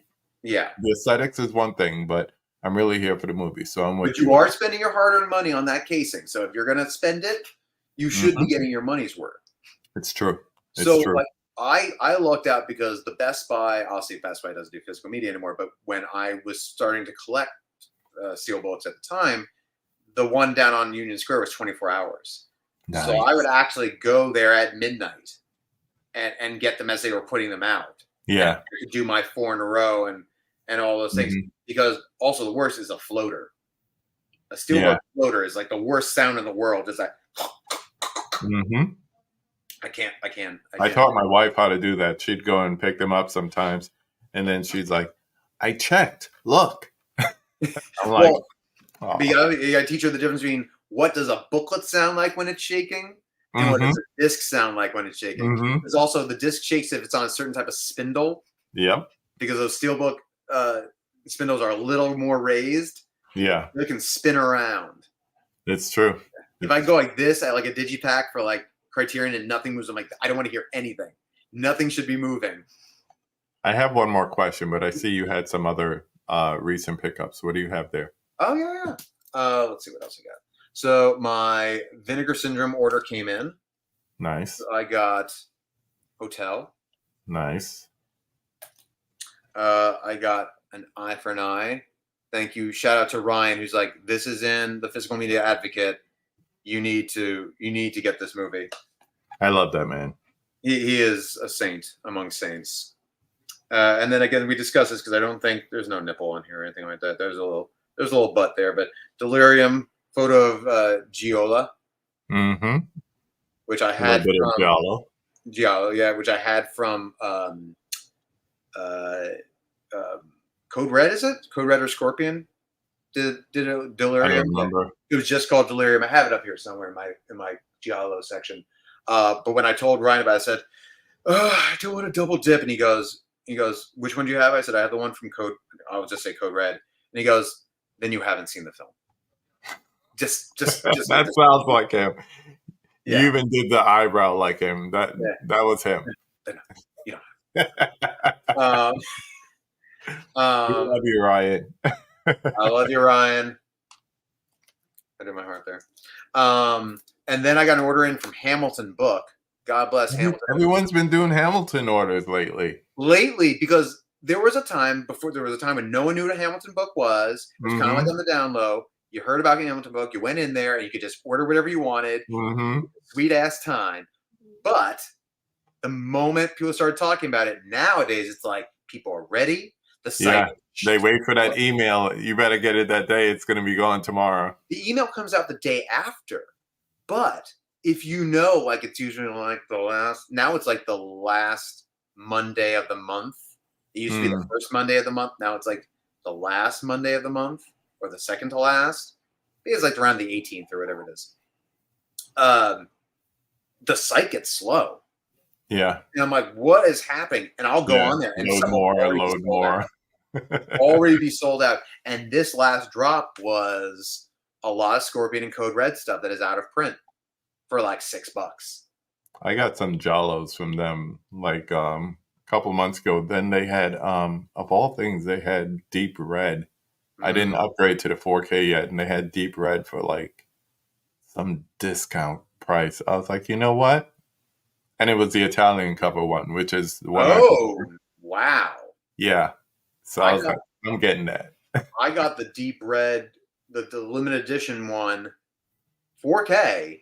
From we're talking a couple of years back now. I got that one for like $15-20 off Hamilton. Yeah. And it's just like, how are you? And I skipped. They were doing the same thing with Cat o' Nine Tails, and I should have just dumped on it. But yeah, they're amazing. I remember one of the first big sales I jumped on was the Twilight Time sale. When Twilight Time went under, they had that's when I was doing digital. I missed that. $5 a pop. My daughter comes to me every once in a while. She's a music teacher, and she likes a lot of old school musicals. And I'll try to find them like on Blu-ray or whatever, and I see that Twilight Time label. I'm like, damn. Which not as always. There are some Twilight Time titles that you can go on their site still, or Screen Archives, whoever's selling them. Not every Twilight Time is created equal. Right. In the sense, like there are some like they're not out of print, all of them. Yeah, I mean they're stopped printing them, but like you could still cap them. Exactly. It's not like back in the day when like Fright Night was like, forget it, you're not getting Fright Night. Yeah. You know, that thing's like $200. You know, that makes I've seen a lot of returns are a big hassle. Also, sending things to people are a big hassle for me. But you got to look past it if you want that. Yeah, I've been hearing that this week too. Between yesterday and today, people are complaining about long leg slips, especially at Walmart. They look kind of shoddy. It might be my old age. I don't know what it is, but like I ordered off deep discount. I got a coupon. I got the Crow. I went regular slip. Showed up. Got a couple of dings on the corner. I was like, you know what? I don't care. I can't do this. Bigger fish to fry. Yeah, I can't. Sending back stuff to deep discount is like trying to like. You might as well have a sat phone and be like calling someone in the Middle East and be like, I need to send a chopper to evac me out. Like, you're not reaching deep You're discount. not getting a human. Deep discount already wins. They already gave you 15% off and already low price. Like, just take it. I got one steelbook from them once. I think it was Juice. And it came in perfect condition. I said, you know what? It's going to happen once in my life. I'm going to accept it for what it is. This is my one time. And I'm just going to leave it at that. I'm not going to ever try to order a steelbook from them again. I ordered Coffin Joe. Dented. I ordered Coffin Joe. It was damaged, and I sent it back. I was like, no, I'm not dealing with this ever again. It's not fun. Yeah. On the other end of that spectrum, though, Hamilton Book. Can we talk about how awesome Hamilton Book's packaging is? Best packaging out there. It is just No matter what, how much you buy or how little you buy, they will find a way to wrap it into that thing. And Mm-hmm. then you tear it around. It's like, oh, I love tearing and sliding it out. It's so much fun. It's satisfying. It's so It's so satisfying. satisfying. And people don't get it until they do it, until they Yeah, actually get it you arrived. can't explain it. You can't Holy explain crap. it. Well, to finish it up, I'll wrap it up there. There's Deep Rising. Okay. Flip is long out of print. Whatever. I don't care. $6. God is a Bullet. And Ah, this is the. Do I have a loose disc? No. Okay, good. I've never seen the cover for it. This is actually. I It's know it's reversed. well, yeah, it's the Canadian release. Okay. So that's how they get a lot of these things. You'll notice that a lot of the art is different there, and actually A lot some of French movies, titles. yeah, some titles are only available in Canada. So when they get Yeah. those, it's like, oh man, I've gotten stuff off eBay. I paid an import price. I'm like, I should just have waited for Hamilton book. Why did I Mhm. do that? And then of course, I love my '90s ridiculous like erotic thrillers, and who is a staple of that but Jeff Fahey? Like, Oh my gosh. he's the man. Nice. Again, that's a Nice. code red release. I got these What's are up, Prince? Hey, what's up, Happy Crow Timist? And then I've got secondhand, which I don't think a lot of people usually bring up secondhand purchases, do they? Like, so I got for $3. I very give it a watch. Huh. Try Predators and Zombies. I I like haven't Lily seen that James, in a long time. right? It's campy. It's fun. Yeah. It's fun. I got Four Brothers sealed. You All know, right. I like John Singleton. 3 stacks. Nice. Yeah. Now this, it's Echo Bridge. Bear with me. It's Echo Bridge. It's a double film on one disc, Ooh. which I already have proof. But Blindness. Have you ever seen this movie? No. This came out around time. I think it was around the same time as Children of Men. Yeah. It's kind of like it got no attention, the same way that Equilibrium came out around the same time as The I Matrix. love Equilibrium. Yeah, but it got That's a no great attention because movie. Matrix was The Matrix. Yeah. But it's a great cast. You got Mark Ruffalo, Julianne Moore, Danny Glover, Gail Garcia Bernal, and it's again. It was around that time when everything was coming up with a "How is the world going to end?" Yeah. And this is like basically one day everyone just starts going blind, but then like Julianne Moore can see. Wow. She's the one person who can see. Huh. And it's just one. I've been, I was like, oh, I haven't seen that film in a while, and it was $6. Yeah, $6 at Academy. And then I remember liking this movie. Is that the whole set? Is Or the first one? This is the first one Okay. with the slip, Nice. and I remember really liking this movie, having fun with it. That was fun. Sharks scare Easy me. fun. So I love anything with a shark because it scares the crap out of me. And then Four Christmases. Ah, Good Christmas romp. I like that movie. Yeah, $2.99. Come on, can't go Can't wrong. beat that. Can't beat that. What about yourself? I have one more question before we get to the 5 takes. Okay. And this is going to be another one I put you on the full screen for. Okay, here we go. What is your social security number? No. Tell What us do you really think about of the time. Tell us about the time you auditioned for a porno. Ryan, I swear, when I talk to you about things, I expect to be in confidence. You would make the worst priest ever, Ryan. Okay. Where? This is the problem because I know who you talk to. There's no other person. Well, that's not on your IMDb. There's no other.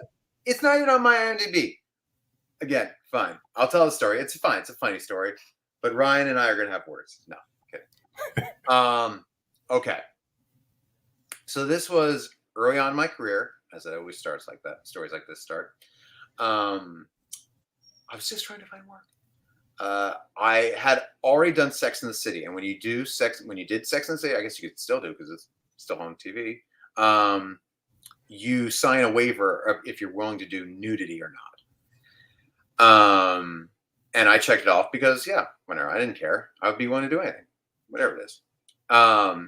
Unbeknownst to me, the casting director passed along the people who signed the waiver to another casting director who was hiring for an all-nude channel, a redlight.com, red light district. Bob, I know you're Googling it right now. Stop Googling it right now.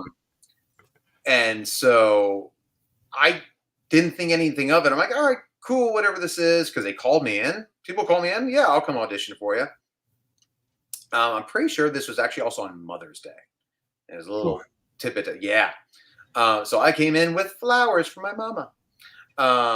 And so I sit down in the casting room, and I am surrounded by just Greek gods and goddesses, just 6'3", just Maxim models as far as the eye could see. And so they give you a clipboard and you fill out your name, information like you do all the time. And then there are other questions. And I'm starting to read them. It's like, will you, perform simulated sex on camera? Will you do this? Certain acts, specific acts. Will you do that? Thank you, KV. At least you're in this with me. You Yeah. do this and that. Will you do that? And I'm checking. Sure. The only two I didn't check off was, would you appear in a thong? And would you pole dance? My reason being, I pointed an arrow to the thong thing and said, well, that's your funeral. Like, who wants to see me in a thong? And then pole dancing, I said no, because I'm thinking in my naive 22-year-old mind or whatever, I'm singing, oh, that's for women. I didn't think guys could pole dance. I was naive. Right. And then there was a girl next to me who also seemed pretty aloof to everything that was going on. And I got a glimpse at her form. And I can't even say on here what the questions were that what she was asked to be willing to do. And so this is where it just gets worse. And so I get brought back into the casting room. And it's this is New York. It's not LA, but it's exactly what you did Division. It's a little white room. There's one dude with a tripod and a camcorder, still one of those giant camcorders. And a couch? No couch, thank goodness. And he's standing behind there. He's got his ponytail, the whole shebang. And the dude next to him is your total Ron Jeremy, short, like stocky, like, hey Dan, how's it going? Hey, welcome. We're doing this redlight.com, and he's got my headshot and resume. And he's reading through my special skills. Now, pause there. Flashback to before. When you do special skills, you're encouraged to put any unique thing on there because the unique things are the things that make you stand out. So, hey, can you do voices? Can you do this? What can you do? So my friend Russell and I had come up with this thing because we were making films in high school, and his mom has this apartment with a very long corridor and the lights were off. We were heading to the elevator, and I turned to him, I said, hey, is this scary? And I did this like creepy, like almost like a ring, like what's her name coming out of the TV? Samara. Yeah, Samara. And I went at him really fast, and he like got freaked out. He's like, yeah, that's really creepy. And I was like, oh, we got to use that somewhere. And then it just became a thing. I started doing it for people. And someone says, oh, you got to put that in your special skills, man. I'm like, well, what do I call it? And they're like call it a creepy demon waddle. I was like, all right, creepy demon waddle. So it's the last thing on my skill set. So flash forward, unpause to this guy being like, hey, Daniel, so we see here, tell us a little about yourself. Oh, I'm from New York. Oh, you're from New York? Oh, that's cool. Me too. Yeah, everything. He goes, oh, okay. So what's a creepy demon waddle? And I'm like, oh, it's this thing. And he's like, oh, why don't you go and show it to us? Stuff like that. And I'm like, oh, okay. And I stare down the barrel of the camera, and I go right at it. Like, I make the whole sound and everything like that. The man behind the camera looks up at me like, what the fuck did you just do? You know what this is for? This is supposed to be like, hey, someone called out the printer fixed. Yeah. In recent news, there's a chance of precipitation in my pants. And like that's what they're waiting on. Yeah. And I knew at that moment that man visualized me doing that, but naked. And the guy next to him goes, okay, cool. Hey, thanks for coming in. Oh, that, yeah. Me naive, walk right back out. I sit down and again back into the casting room, and all these people are sitting around talking about, oh yeah, what they'd be doing. Oh, I heard it's going to be this, it's going to be that. Washboard abs, just Mm-hmm. X everything, just hair done up. When did you realize?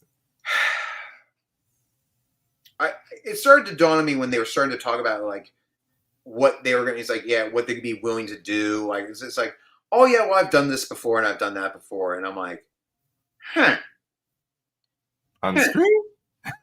huh. I think those questions were more. That was really porn. All right, it wasn't really a show.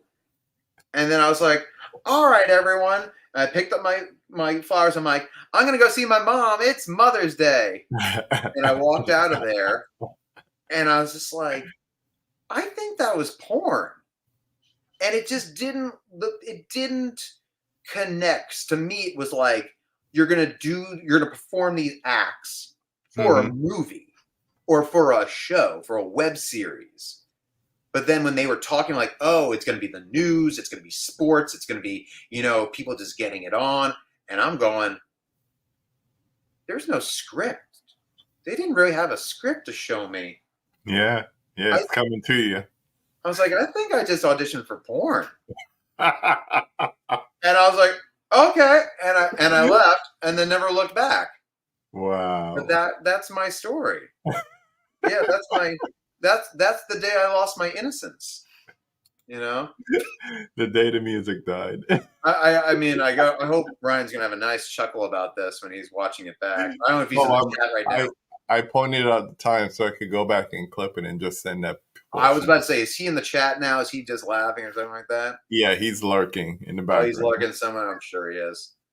I can't wait to start pointing things he says to me.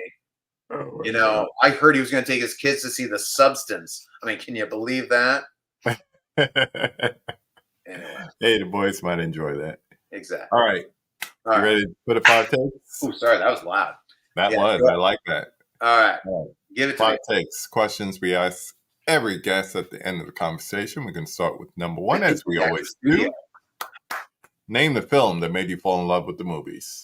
I did a lot of soul searching for this. I'm a cheater, KB. When it comes to these things, I'm always gonna have my hot take. So I have a tie. My because one is not really a movie. Okay. At my youngest, because I was trying to think back to the first movie I ever saw, and that's definitely not the movie that made me fall in love with movies. But I saw Thriller on MTV.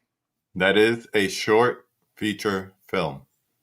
Yes, it is, but not when it was on MTV in the 80s, because they would chop the whole werewolf thing off. Yes. It would start with the music and then leaving the theater and him going, it's just midnight. And Yeah. that was all you got. But I was obsessed to where I would sit in the dark in the TV room. My mother would give me a Reese's peanut butter cup, and I would be like, Thriller, Thriller, Thriller. And I would sit there waiting for it to come out, assuming they're always going to play it. And So they did. I'm like, when are they going to put it on? I'd be watching Sting or whoever was on the Madonna, and I'm just like, Thriller, Thriller. And I love the blood coming out of the zombie's mouth and the Vincent Price voiceover. Yeah. And it scared me, but I loved what it was. And my mom at the time was like, you sure you don't want to watch Sesame Street? I'm like, no, Thriller. And she was like, she'll say it to you now. She's like, I thought this was going to mess you up, that I was traumatizing you. I was like, but you loved it. You just wanted to watch those zombies come out of the sewer. I was like, That's yep. awesome. And so that to me was like the first time I was like, I remember being enamored with something on a screen to say like, that is whatever this is. I love it. But as far as movie going, the movie that really made me fall in love was the first Teenage Mutant Ninja Turtles. Okay. Because here's the thing, I don't recall the first time I saw Back to the Future or Indiana Jones. I don't recall the actual time. I know I saw them. I just can't tell you the exact moment that I saw it. But the thing about Ninja Turtles is I remember my friend Jesse and I going to the movie theater with his dad, and it wasn't playing in New York. They were doing an advanced screening in New Jersey. So we drove out there, and we were in this mall, and it was like, to my recollection, hundreds and hundreds of kids with the ninja shirts on, and it was the idea that this is an event. This is Yeah. a thing. We are all here for this. There's nothing else going on in the world right now. The only thing that matters is this. And we And were all, and like, we got to get in. We got to get good seats. And, you know, you go in, you get the popcorn, and you went in. And the idea that you took this cartoon, this comic book, made it and live now action. it's real. It Yeah. is real. Someone made it. And now, like, even at the time, I didn't understand. There's a guy in the suit. There's a guy who does the martial arts. There's a guy, there are 5 guys controlling the heads, which is even more impressive now. But Mm-hmm. it's still one of those movies that is so visually, audibly ingrained in my mind that if I go back, if I watch it, I hear someone played it on Instagram the other day, the scene where Casey Jones comes in for the first time and they're all fighting the foot and the place starts to burn down. And he's like, "Hey, I'll cover you," you know, and they're like, "Okay," and they head out, and there's a theme that comes on, and it's like when this needle drop happens, I'm like, yeah, and it's just like that digital dun dun dun dun dun dun dun dun dun, and it's like, yes, I remember this, and it's It there's takes you something, back. there's something when you're a kid that they have taken your imagination of your. I know that's a cartoon. Someone drew that. That's not real. And now there's someone on the screen that is wearing a hockey mask with a hockey stick, and they're calling him Casey Jones. And these guys are in suits, but they're rubber. You can feel them. Splinter's there. April Shredder is there. Like all of that is like, oh my! Someone made this for me. You know, Yeah. it's a magical thing. It's like watching like Gremlins or the Goonies. There's something magical about that. It's a magic trick. It's a magic trick. The whole thing is. I love hearing you talk about it like that. So wait a minute, 81? No, well, when I was born, Yeah, I was born at the end of 80. end of 80. So I'm not. I have no generation because Gen X cuts off in May of 80. You're in between.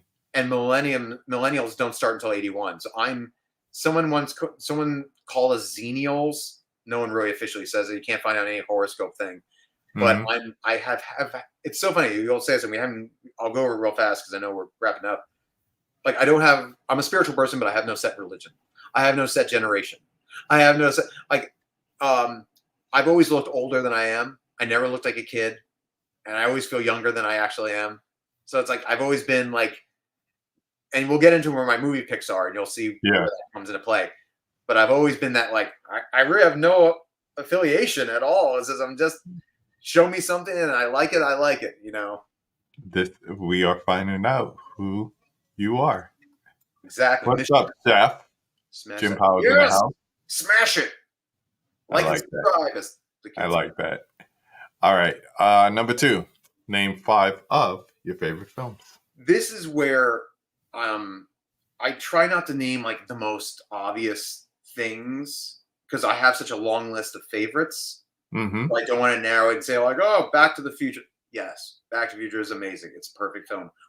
People have discussed it ad nauseum, and I will add nothing to it. But what I can say is, so my first, and it's not in any order, Rear Window. Rear Window is my favorite. Yeah, you got. Let me see. He's always over my shoulder. Oh, I love that. Hitchcock. I love it. Always over my shoulder. He's the master. I got my. Where's my notebook? Where is it? Oh, there I go, right there. Nice, the notebooks. I like that. I just to cut you off real quick. Yeah, go ahead. There's this guy who writes filmography books, and he was at KU for a film seminar or something, and he says Rear Window really took a movie watcher and says, "This is who you are. You're a voyeur. Every time you go to a movie, you get off on watching someone else's experience." And it was such a slap in the face. And I was like, he's right. Yeah. Right. We like to watch. Well, it's so many slap in the face you think it's a negative thing. No, it's not. But, people think of it as like a kink or like a, something that is a negative experience. But no, it's the truth. It is Well, such a trip. it goes back to the fact of like, we talk about it. I Look, I'm not going to reveal it because I feel kind of the number of movies that I've not watched that I have versus the ones Hmm. I have. There is something about like buying like a movie that was shot in like 84 or whatever it is, and it's as close as we get to time traveling. It's like the photography, going back and looking. I just saw Vivian Mayer's That's your exhibition book. over in New York, over in Gramercy. Um, and it's like you travel back in time. You see these streets that no longer exist, and there is something about in I think a healthy voyeuristic sense. It's like that, going on a vacation. Look, you go to another culture, you get to experience that. Isn't that a little voyeuristic? Hmm. To Because you don't live there. You're yeah, just stand and gawk at experiencing. like okay, like Yeah. oh, this is how you do it here, and this is the type of food you eat, and this. So it's all in some sense. So yes, it is voyeuristic in some sense, but yeah, What was filming. it about that one versus the other Hitchcocks? So What's I was up, going to say, Larry? yeah, so because North by Northwest is a blast, but the thing about Rear Window that I love is that it is one of the most minimal, but he does so much because he never uses the same angle. But he Mm-mm. takes that one space. You are confined just like he is, and you are in it with him. You're Yeah. on the journey. One of my favorite moments in that film is when he's the one really upset. He hasn't brought the others in just yet, and he's watching uh, the neighbors. He falls asleep. He wakes up again, and it's like 2 hours later. And you know that feeling when you fall. You told me you took a nap and you fall asleep. Hmm. It's like you wake and you don't know what time it is, especially in the Right. wintertime. It's like, The first thing you do is look at a clock or your watch or your phone. yeah, in like February, March, it's like it's dark out. You're like, what time is it? Oh, it's 5 o'clock, but it feels like it's night. And that loss of like that awareness of your surroundings. And then he falls asleep again, and now it's raining out. And then he sees a little bit more of he sees the guy leaving with the suitcase. Again, now it's 4 in the morning. There's no one there. And he comes Hmm. back and is really, and just that moment, of like you feel like you are with Jimmy Stewart the whole time. You make me want to watch it now. It is one of those films that you will talk about and you want. Probably all the films I'm going to mention on my list are films that if you start talking about them, you will want to go watch them.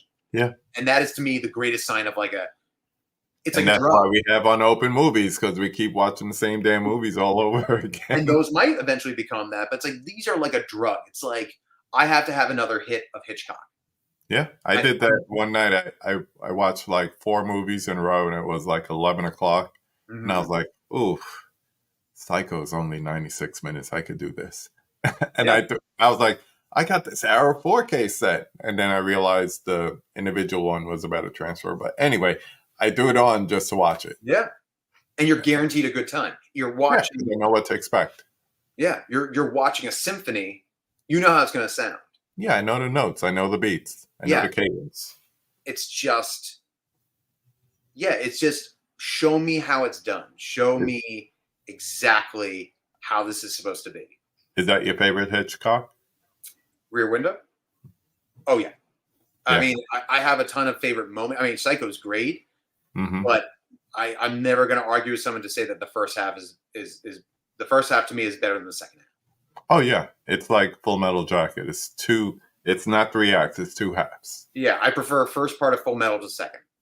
Same. Um, as far as like North by Northwest, if you want a great on the run, that is the quintessential False Man Accused. That is the one. Yeah, Of and all the, Hitchcock loved those. yeah, He more loved than those Wrong both Man, thank more than, yous. yeah. I'm looking at Wrong them right Man. now. Like there's great look when Cary Grant's on the Riviera in To Catch a Thief. I Mm-hmm. just watch those moments because I'm like, I want to go to the south of France Yeah, so badly when I look at that. just to experience that, which probably isn't there anymore. Exactly. You want that old type, that sensation. But I'm Mm-hmm. not going to watch To Catch a Thief all the way through. I'll just watch No, those favorite no. parts. And I call that movie Chicken and Beer because I just love that Grace Kelly proposes that as what they have on their picnic. Rope Mm-hmm. involves a similar feeling, true. A bit of Mm-hmm. inversion, trapped with Jimmy Stewart in Rear Window, and Rope, the characters are trapping us. So true. Absolutely. And what So I'll true. add to that, Dell, is that one of my favorite things about Rope is the set in the background, the cityscape that has been timed to dim in real time. I love Yes. that. But Yes. also, the trailer for Rope is part of the movie. Yeah. That and is it's so the sick. only time you see him alive. Yeah. And he even Love it. says, "This is the last time you will see him alive." That's my worst character. That's my worst Hitchcock impersonation. I'm sorry. Or the two remakes I were. really love Rear Window, two remakes, noting Disturbia. Yeah. Yep. Oh yeah, the Rear That's right. Window with Yeah. Christopher Reeves. I forgot about that. Which I will correct. I'm not going to be. I'm not trying to be a jerk about it, Caveman. It's Christopher Reeve, not Reeves, because George Reeves gets the Was the plural. original Superman. Yeah, yeah. But I did the same mistake up until recently, so that's why I'm telling people. Um, Third uh, movie. but Disturbia, another good point to that is again a very highly rewatchable film. Great villain in that, and he's actually the reason I went to the acting school that I did later on because he is such a great character actor. Um, uh, Another Blu-ray, which is out of print and yet is not highly sought after. But everybody talks so well about it. Yeah, but like you look at like Dogma, so expensive. All like I don't get that. Dead Alive. I go on Whatnot and people are selling it for $75. I'm Yeah. like, the quality is just a step up from the DVD. It's just the out of printness of it Mm-hmm. that makes people want it.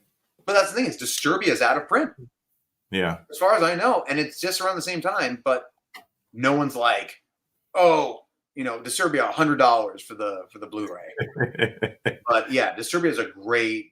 I really enjoyed that, and actually Eagle Eye, which is also DJ Caruso, which Yeah. is a mix-up of actually, you know what? It's still not my favorite, but I do love the Jimmy Stewart version of The Man Who Knew Too Much. I really do love the one with Doris Day. Yeah. Yeah. And, Kid and, Rock. and, Yeah. and Eagle Eye is a mashup of The Man Who Knew Too Much and North by Northwest. I And never there's thought about it that way. Yeah. It good is. the clash. I mean, the kid playing the clarinet is the same. Yeah. He hits a certain note, the bomb goes I always off. thought of it as an homage, but now you put those two together, it is. Yeah. You have a field scene with like the wire cable, the high extension cables. Mm-hmm. There's definite homages to it. It's not direct, but absolutely. Yeah. Yeah. What's your third film? Third film is Eyes Wide Shut. Fidelio. I've been championing Eyes Wide Shut since the day I saw it in the movie theater in 1999. Same. And it's one of those films that I can go back and re-examine and always find something new, and that just amazes me. That I can just go back and like, oh, that thing there. Okay, cool. Like that, oh, that means this or whatever. Like the scene, the moment where Tom Cruise wanders out from seeing his patient who has passed away, and he stops off at the jazz club. Living in New York, it's like that thing of like, you know what? I'm going here. Yeah. Oh, look, and that's how I discovered the Blue Note. that's what it feels like. You have to know that he had to have based that place off the Blue Note. He had to have. But there's that thing, that certain detail where he walks into the club and it's just finishing up. It's not the beginning. It's not in the middle. Mm-hmm. He just caught the end of it. And that's such a natural moment. That feels more organic. That he just walks in and it's like, oh, I just barely caught the tail end of it.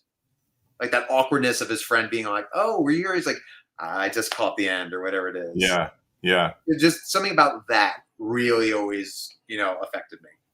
I wrote, like, there's not a lot of movies that inspire me to just write without, I've written, reviews and had deadlines and stuff like that, but I've never like watched a movie and then like took pen to paper or thumb to screen and just wrote about it. And I have something that I could probably make into like a video essay about the themes in that movie, because not to say it was the greatest movie in the world, but it was just complicated themes in that movie that it's like, if you watch it once and you don't get it, watch it again. Look for something on a deeper level. And when you find it, it's going to hit you in a way that it won't hit me, that it didn't hit you.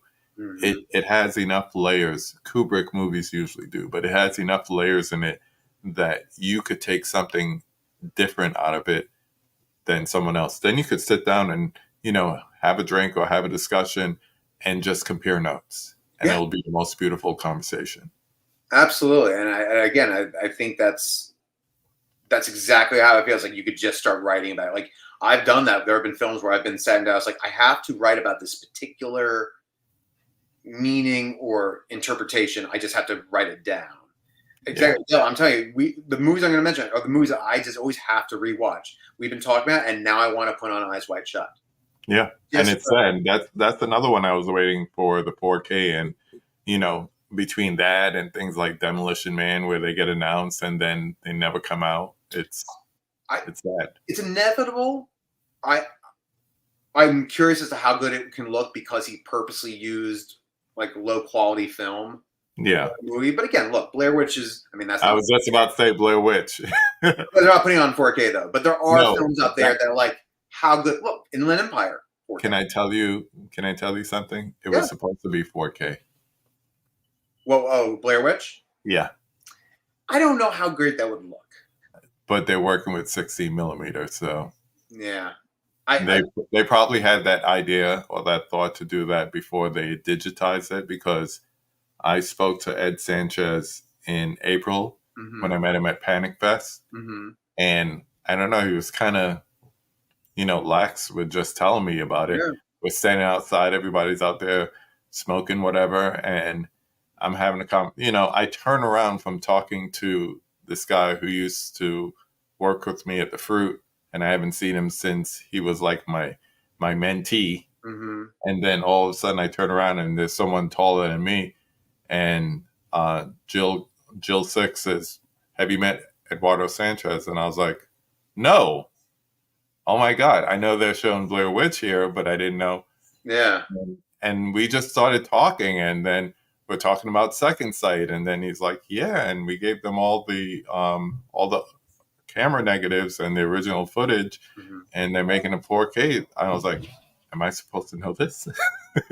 So I knew that they were over doing so many times by the studio. I don't think they care. They're like, we'll tell you. Shh.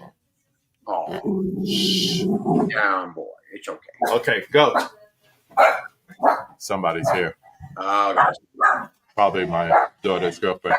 No, go upstairs. Go upstairs and shut up. Which one? She's not going to go to you if you're standing by the door. Come here. No bark. Sorry about that. No, it's okay. It's fine. She's just communicating. All good. What's your fourth one? So you're saying, yeah, no, I think and again, everyone's always saying in the comments, they're always saying, why no 4K? Why no this? And you and I, you watch enough interviews to say, like, look, it's not just as easy as hitting 4K button on the transfer button. I'm sure, yeah, and also, I'm sure everyone takes a pass if they want to do it. They take a pass and go, does it look? They take a segment like HDR. Does it work? Does it work for this? Dolby Vision, does it work? And sometimes it doesn't. And it's like, this is not gonna fly. Which is what brings back real fast. We talked about the James Cameron transfers earlier. Yeah. Is that look, the biggest lesson we learned from the Cameron films is not look, directors are going to do whatever they want with their films. We can't change that. Right. But stuff like True Lies, the reason that one looks worse than the others is because no one took care of the negative. And they said, we can either leave it alone or we can do this and trust us. You would rather have this than what it looked like before. And that's probably why we didn't get a Blu-ray either. Yeah, and we can so the lesson we learn is take care of your damn negatives. Yeah. You can't leave that much time because time is not going to be kind to these negatives. Warner Brothers is going to keep a watchful eye on 2001. Oh, really? Oh, interesting. I'll have to get that. Thank you. Wait, is that the 1998 is the Gus Van Sant one, right? I think that's what he's saying. Is Daryl Hannah, is she playing the sister? I think that's the TV. Or do you mean one? Because that would have been Anne Heche. It's fine. It's fine. We'll look it up. We'll figure it out. Yeah, but again, it's film preservation more so than I don't mind if I know I've seen Aliens enough times to know like what I'm watching. I'm not gonna be like it's not the way I like it. No, trust me. I've watched things in different color timing. I've watched things on once you've watched on a little 12-inch TV with a VHS tape. You think about it this way: the time that we were watching movies, we were falling in love with a movie that looked like crap. Yeah. We were falling in love with a thing that had been rented a million times over, you know, Tape and we're still loving degradation. it. Yeah, Yep. it's not the story. Look, we loved something when it was bad tracking, and you had to, Hmm. the white line. Trust me, anything you give me is like, who am I complaining to? The fact that we're getting some obscure movie from 1987 is being transferred over and given a 4K release. I'm like, you can make it look like that, whatever you want. I've already seen it in its worst possible condition. Yep. It's You go to true. a dollar theater in the 80s, it was a grindhouse experience. It's true. So Yeah. true. It's about perspective. It really is. Yeah. Number What's your four, number we have to 4? four was Pulp Fiction. And I know that might seem a very obvious choice to a lot of people, but Pulp Fiction is, and it is my favorite Tarantino film. Hmm. It is just um, the world that is created. Everything is for that world. There is no there's no stone left unturned. Every little piece of furniture, again, we talked about David Fincher with like the framing and stuff like that. Everything in that story is for that story. And even though I think, Butch's girlfriend is, as they say on the rewatchables, is the weakest link, you know, I went and saw it recently at Alamo for its anniversary, and it's not as bad. Like when you watch that scene, it's not my favorite scene in the movie, Yeah. but it still flows just fine. Um, Again, it's one of those experiences where no matter how many times I watch it and I talk about it, now I want to watch it again. It's practically every scene is a rewatchable scene. Every scene, I could just watch that one scene. But Jules's speech at the end is just, I've never seen someone so locked on Hmm. to say like, oh, what if they had cast, they had originally wanted Lawrence Fishburne for the role. He would have pulled it off just because of that scene. It would have been different, but Yeah. I think the thing about that movie for me is everyone has, oh, it brought back John Travolta and Mm-hmm. blah, blah, blah. It is an exercise in screenwriting. Oh, absolutely. And I think Absolutely. more, I watched True Romance the other day, and it's like, yeah, that's when Tarantino was hungry. Mm-hmm. As my friends would say, he was eating soup with a fork in those days, Mm-hmm. just trying to get it out because there's parts of My Best Friend's Birthday, his original short, in True Romance. Mm-hmm. So, he was hungry, but it's kind of like he took his time. He put together Pulp Fiction, and it shows. And I think there's like screenwriting for that genre before and after Pulp Fiction because that kind of changed the game. Well, that's the other is like yeah, absolutely. I agree with what you're saying. That there was that you remember back in the time, there were people that were reading the screenplay as a book, Hmm. not just like a super fan. It was just like, oh, I'm going to read the screenplay of Pulp Fiction to say I Yeah, can read the screenplay with the camera direction and everything like that, and it's still going to be an experience. yeah, Read the screenplay, it's and crazy. and again, everyone. I think Ryan and I were talking about this the other day, if not with someone else, um, about like when people say like oh they're trying to do Pulp Fiction, they're trying, and I have some moments where I'll say like yes they are trying to do Pulp Fiction, and some people will say that's not a fair comparison. It's like not everything can be Pulp Fiction, and so No, everything cannot.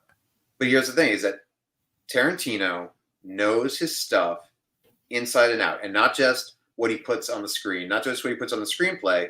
It's that he could reference something else and go, "Oh, we can't use that TV show. Oh, I got Yeah, this other TV show, and I can tell you everything about that TV show. I can put that in there, and it shows on screen when it's like you can feel the ingredients in there. Whereas the effectiveness of chopping up chapters, telling your story out of out order, of order, yeah, putting flash forwards, titles on a chapter. flashbacks. Yeah. Needle drops. All these things is someone being a fan and loving that and trying to make a copy of a copy and say, oh, I like that vibe. But the vibe is not a vibe. Tarantino did not create a vibe. He didn't go like, I'm going to make this vibe because it didn't exist. He said, No. I'm going to tell a story the way that I want to tell it. And Yeah. I'll reference this and this and this and this and this and this. And it's a Like stew. it's like a culmination of all these different things that were vibes before, but it's almost like someone making a mixtape. Exactly. And it's the mixtape of that.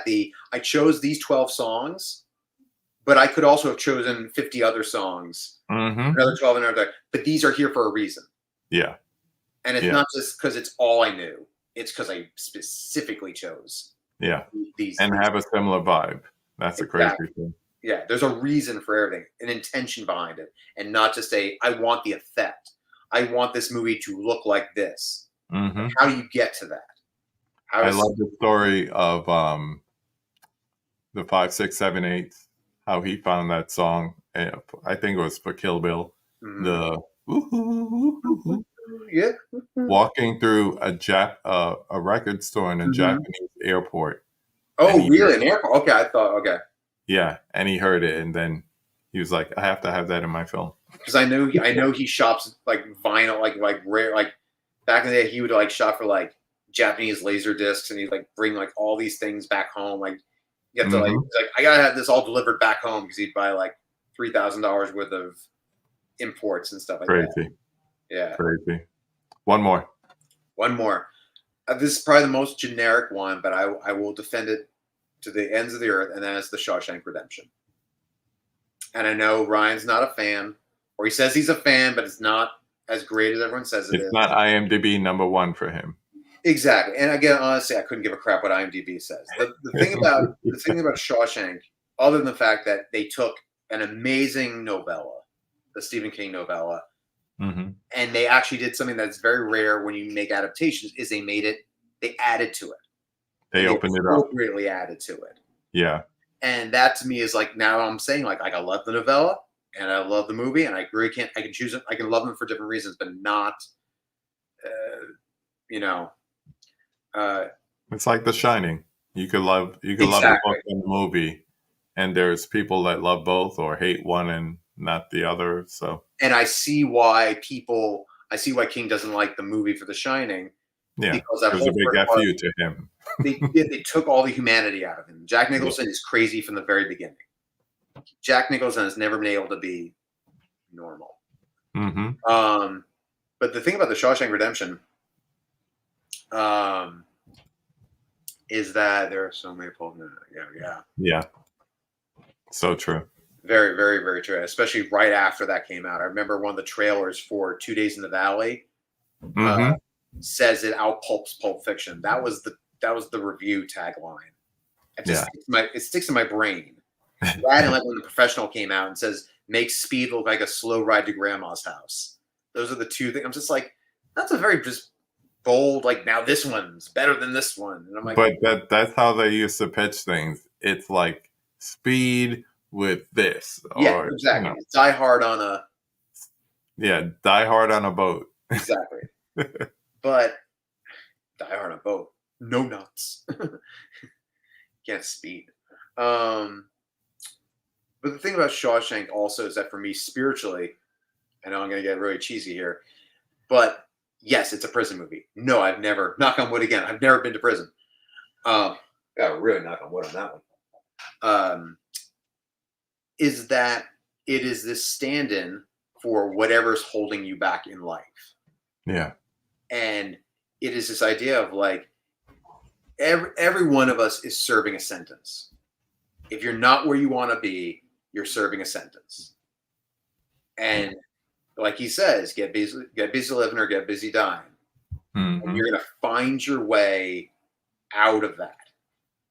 And I always tell people who are like, well, why aren't you doing more of this? What's your hope to eventually get to here? Why are you here? You should be off doing this. And I always jokingly tell people at my work, I'm like, oh, I'm the Andy Dufresne of this place. I'm Shawshanking my way out of this every little day, because look, the worst thing you can do is not have a dream.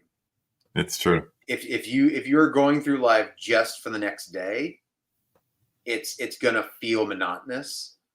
but I can go through the worst possible day at work. I can get driven bonkers, exhausted. But if I know that I can come back here and do some writing, and again, when I do that writing, I'm chipping away behind that Yeah. that Raquel poster Welch. of Raquel Welch or whoever it is, Rita Hayworth, Mm-hmm. and I know that I'm putting one foot in front of the other to the future. Yeah. I don't know. I don't know. I mean, the journey is the better part. I've never been great with just reaching a point, a destination. It's like, who knows? It might be a year from now, it might be 5 years from now, but I'm going to keep going and keep striving and keep getting better. And no one can take that from me. How did Tim Robbins get the poster back on the wall? When he I came, think he just oh, had when the top he tape. left? I think he just had the top tape Yeah, because that's what I was going to say. I was like, he the also wind was coming in. gently reached in, just like, do, like, pull. I don't know. My question is like, so he, because that's a good question, because he crawls forward, Mm-hmm. like he could turn around. Right. Yeah, there was no wind. I Yeah. assumed it just settled. Yeah. They didn't. They just don't make posters like they used to, KB. Adhesives were a lot stronger back in those days. You know, a little bit of wind could slap it back against that concrete wall. Exactly. It's called Hollywood for a reason. Exactly.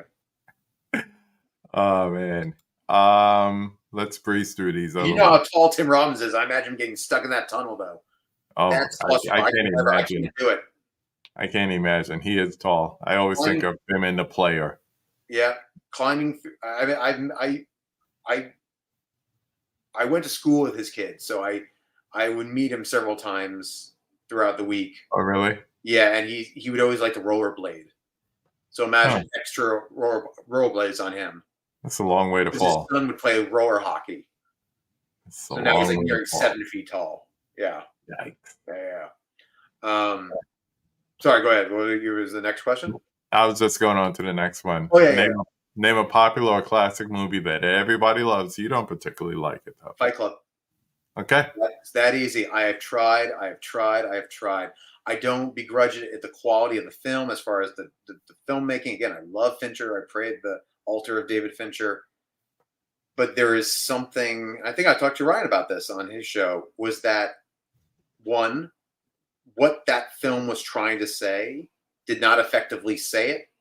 Because while you and I can watch and go, oh, they're mocking alpha males and his mentality, you remember when that film came out, all of a sudden it's like, oh, everyone's like quoting Tyler Durden. Yeah, you're not your khakis everywhere. Yeah, put out the poster on their wall. It's like, you're not getting what this film's about. Mm-mm. And for me, and I've backed off a little bit in recent years, but this was at the same time, the same summer as Sixth Sense. So when the reveal comes at the end of Fight Club, I went, hold on a second. No one's telling this guy, excuse me, spoiler alert for Fight Club, you're talking to yourself. What's going on? But there's enough people that do it, I think. But then as I thought, I was like, well, it's a cult. No matter what this person does, it makes sense. Yeah. And you're like, okay. But I just was like, but she doesn't say to him, what are you fucking talking about? Like, what? There's something about it that just. It's kind of like the Summer of George, you know? You just talk about yourself in third person. Yeah. Oh, yeah. George is getting angry. It's just not. I don't know. It just has never vibed with me. I get it, but it's actually my. Other than Panic Room, and I'll be honest, I haven't seen Mank, so I can't speak for all Fincher films. But it's my lowest. It's my lowest Fincher film. Really? Because I'm an Alien 3 apologist. My mom took me to see Alien 3 in the theater, and to me, I said, "Yeah, that's how it ends." Okay, it had the best Xeno transformation. And that's before I saw the work print, and you actually see the full thing. But back then, like the first person point of view, and it's running upside down. That was great. I don't really like Elliot Gudenthal as a composer, but that score, that and Interview with the Vampire are two of his best scores. When Romulus came out, there were a lot of people who started to go back and watch or rewatch of course, everyone, aliens, whatever. Mm-hmm. But it was all those in betweens, the three, Mm-hmm. and I hate all the way. Resurrection. Resurrection is the one I hate. Yeah, but like the Covenant and all that, people started Mm-hmm. just for connecting points, Mm-hmm. and I was like, I really got to rewatch Aliens 3. And I started looking, and I realized I lent my friend the quadrilogy Blu-ray Uh, set yeah, yeah. Great almost set. 8 years ago. Oh, you got to get that thing back. Yeah, I have to That's get it back. Put it this way, I have to get it back from his widow. all right. Yeah, yeah, It is a great set. You might just have to bite the bullet and do that. I might, You might. I I mean, might. that is a beautiful. You could probably get it for pretty cheap though nowadays. But that was like that set is like It's a beautiful set. it's got so many feet. You can't even get through all those special features. It's Mm-hmm. so good. Mike, I will pose a quick question to you. Mm-hmm. Having seen Alien Romulus, has everyone seen Alien Romulus? I don't want to spoil anything for anybody in this movie. Well, there's not many people left in the chat. But dance around it. Dance around it. There's a connection. That's what I think. Mank is his worst. Okay. As much as I love Citizen Kane and all that, Mank was his worst to me. Okay. There's a moment in the beginning of the film where there's no dialogue, and you first experience the character, the main character, Mm-hmm. and that made me question. This doesn't give anything away about the film because it's not in the film, but I had a theory: is Rain a replicant? Because Ridley Scott has said numerous times that Blade Runner and Alien exist in the same universe. And I had a feeling that that first reveal is an implanted dream. Because she says, I never saw blank. Yeah, But clearly that's which a memory. It's a that's memory almost like a homage to someone else. to the unicorn. To the Yeah, unicorn dream. And she even says to some people, they're like, wow, so that's have you ever seen that? And she says yes. And they look at her and she goes, I mean, like in a dream. huh. And it's so Oh, subtle. you're gonna have me up tonight thinking about that.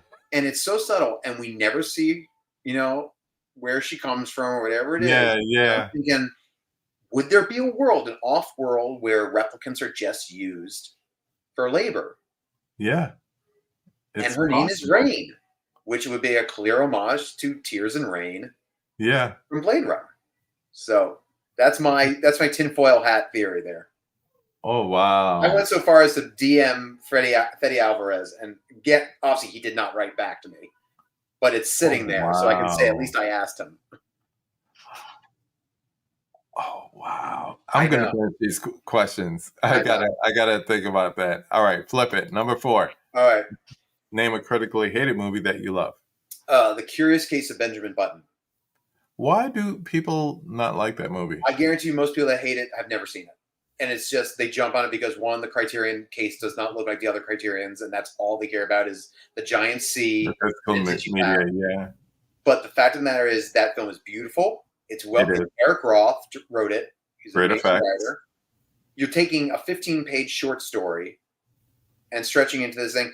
It is, first off, that transition of special effects that they were able to do is like top rate. Like it ages well. You can go back and, no pun intended, you go back and watch it, and it's seamless. It's seamless. Like it's not like floating heads or Right. uncanny valley. It's like it's really good. And the I've always compared it. I've always said it's a darker Forrest Gump. It's a more honest Forrest Gump because, like I said, I've always looked older than I am.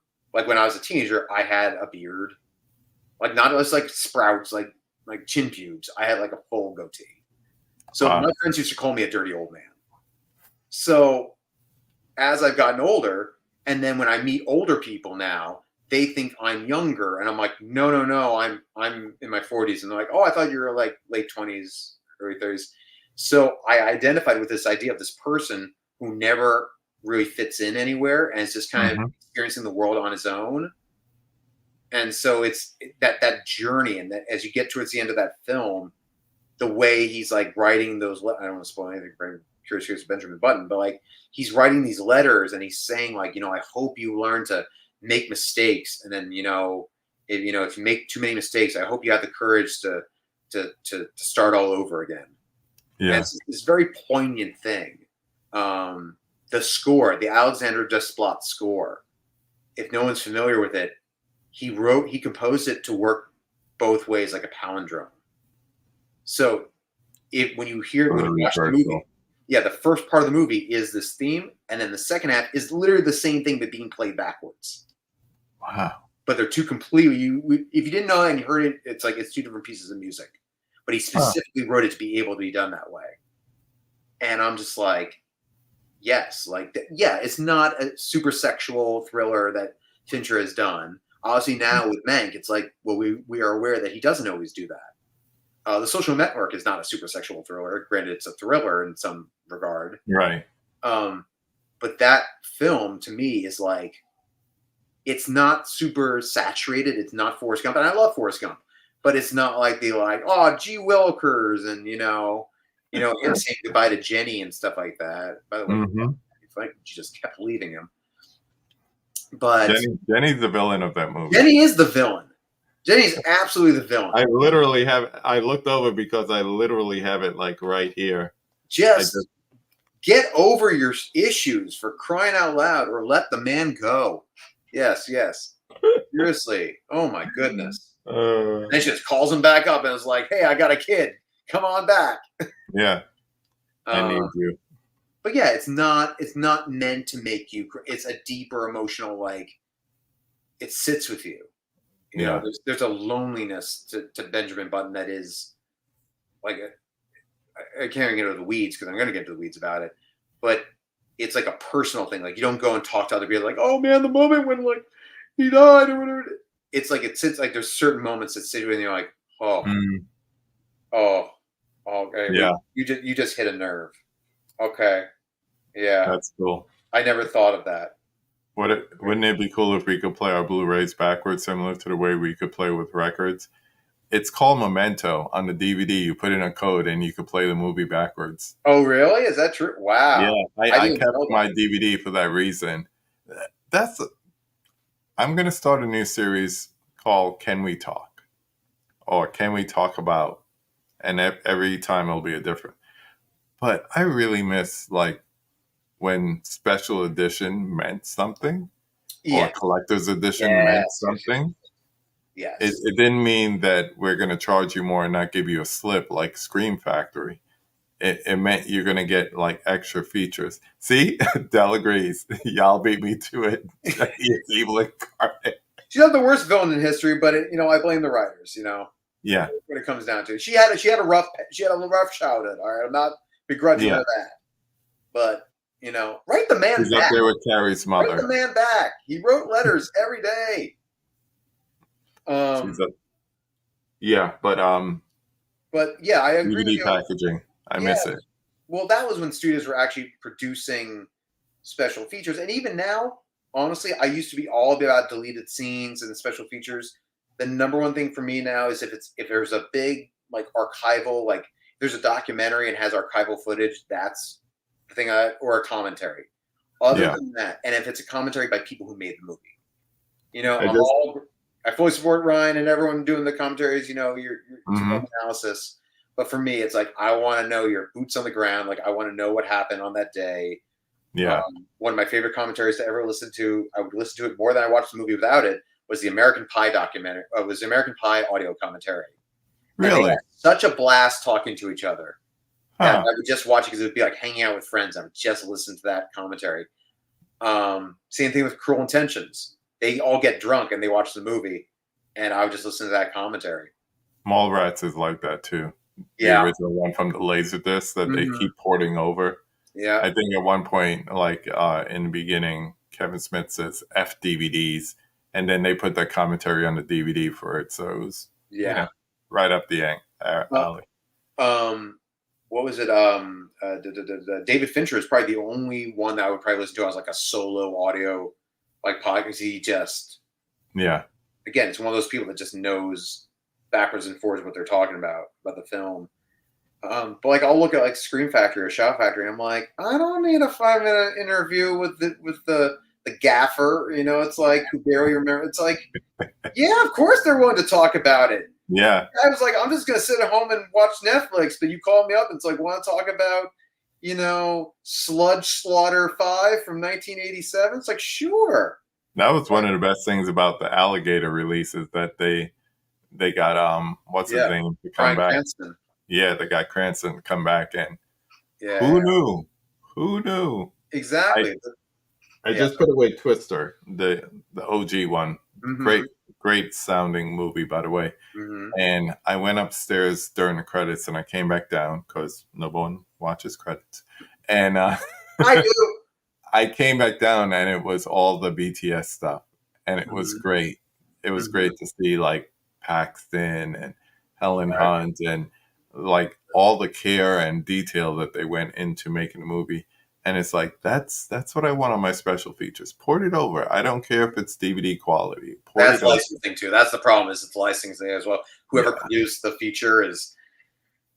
That's Unless the Yeah. studio owns all of it, it's like, here you go. Sure, we don't freaking care.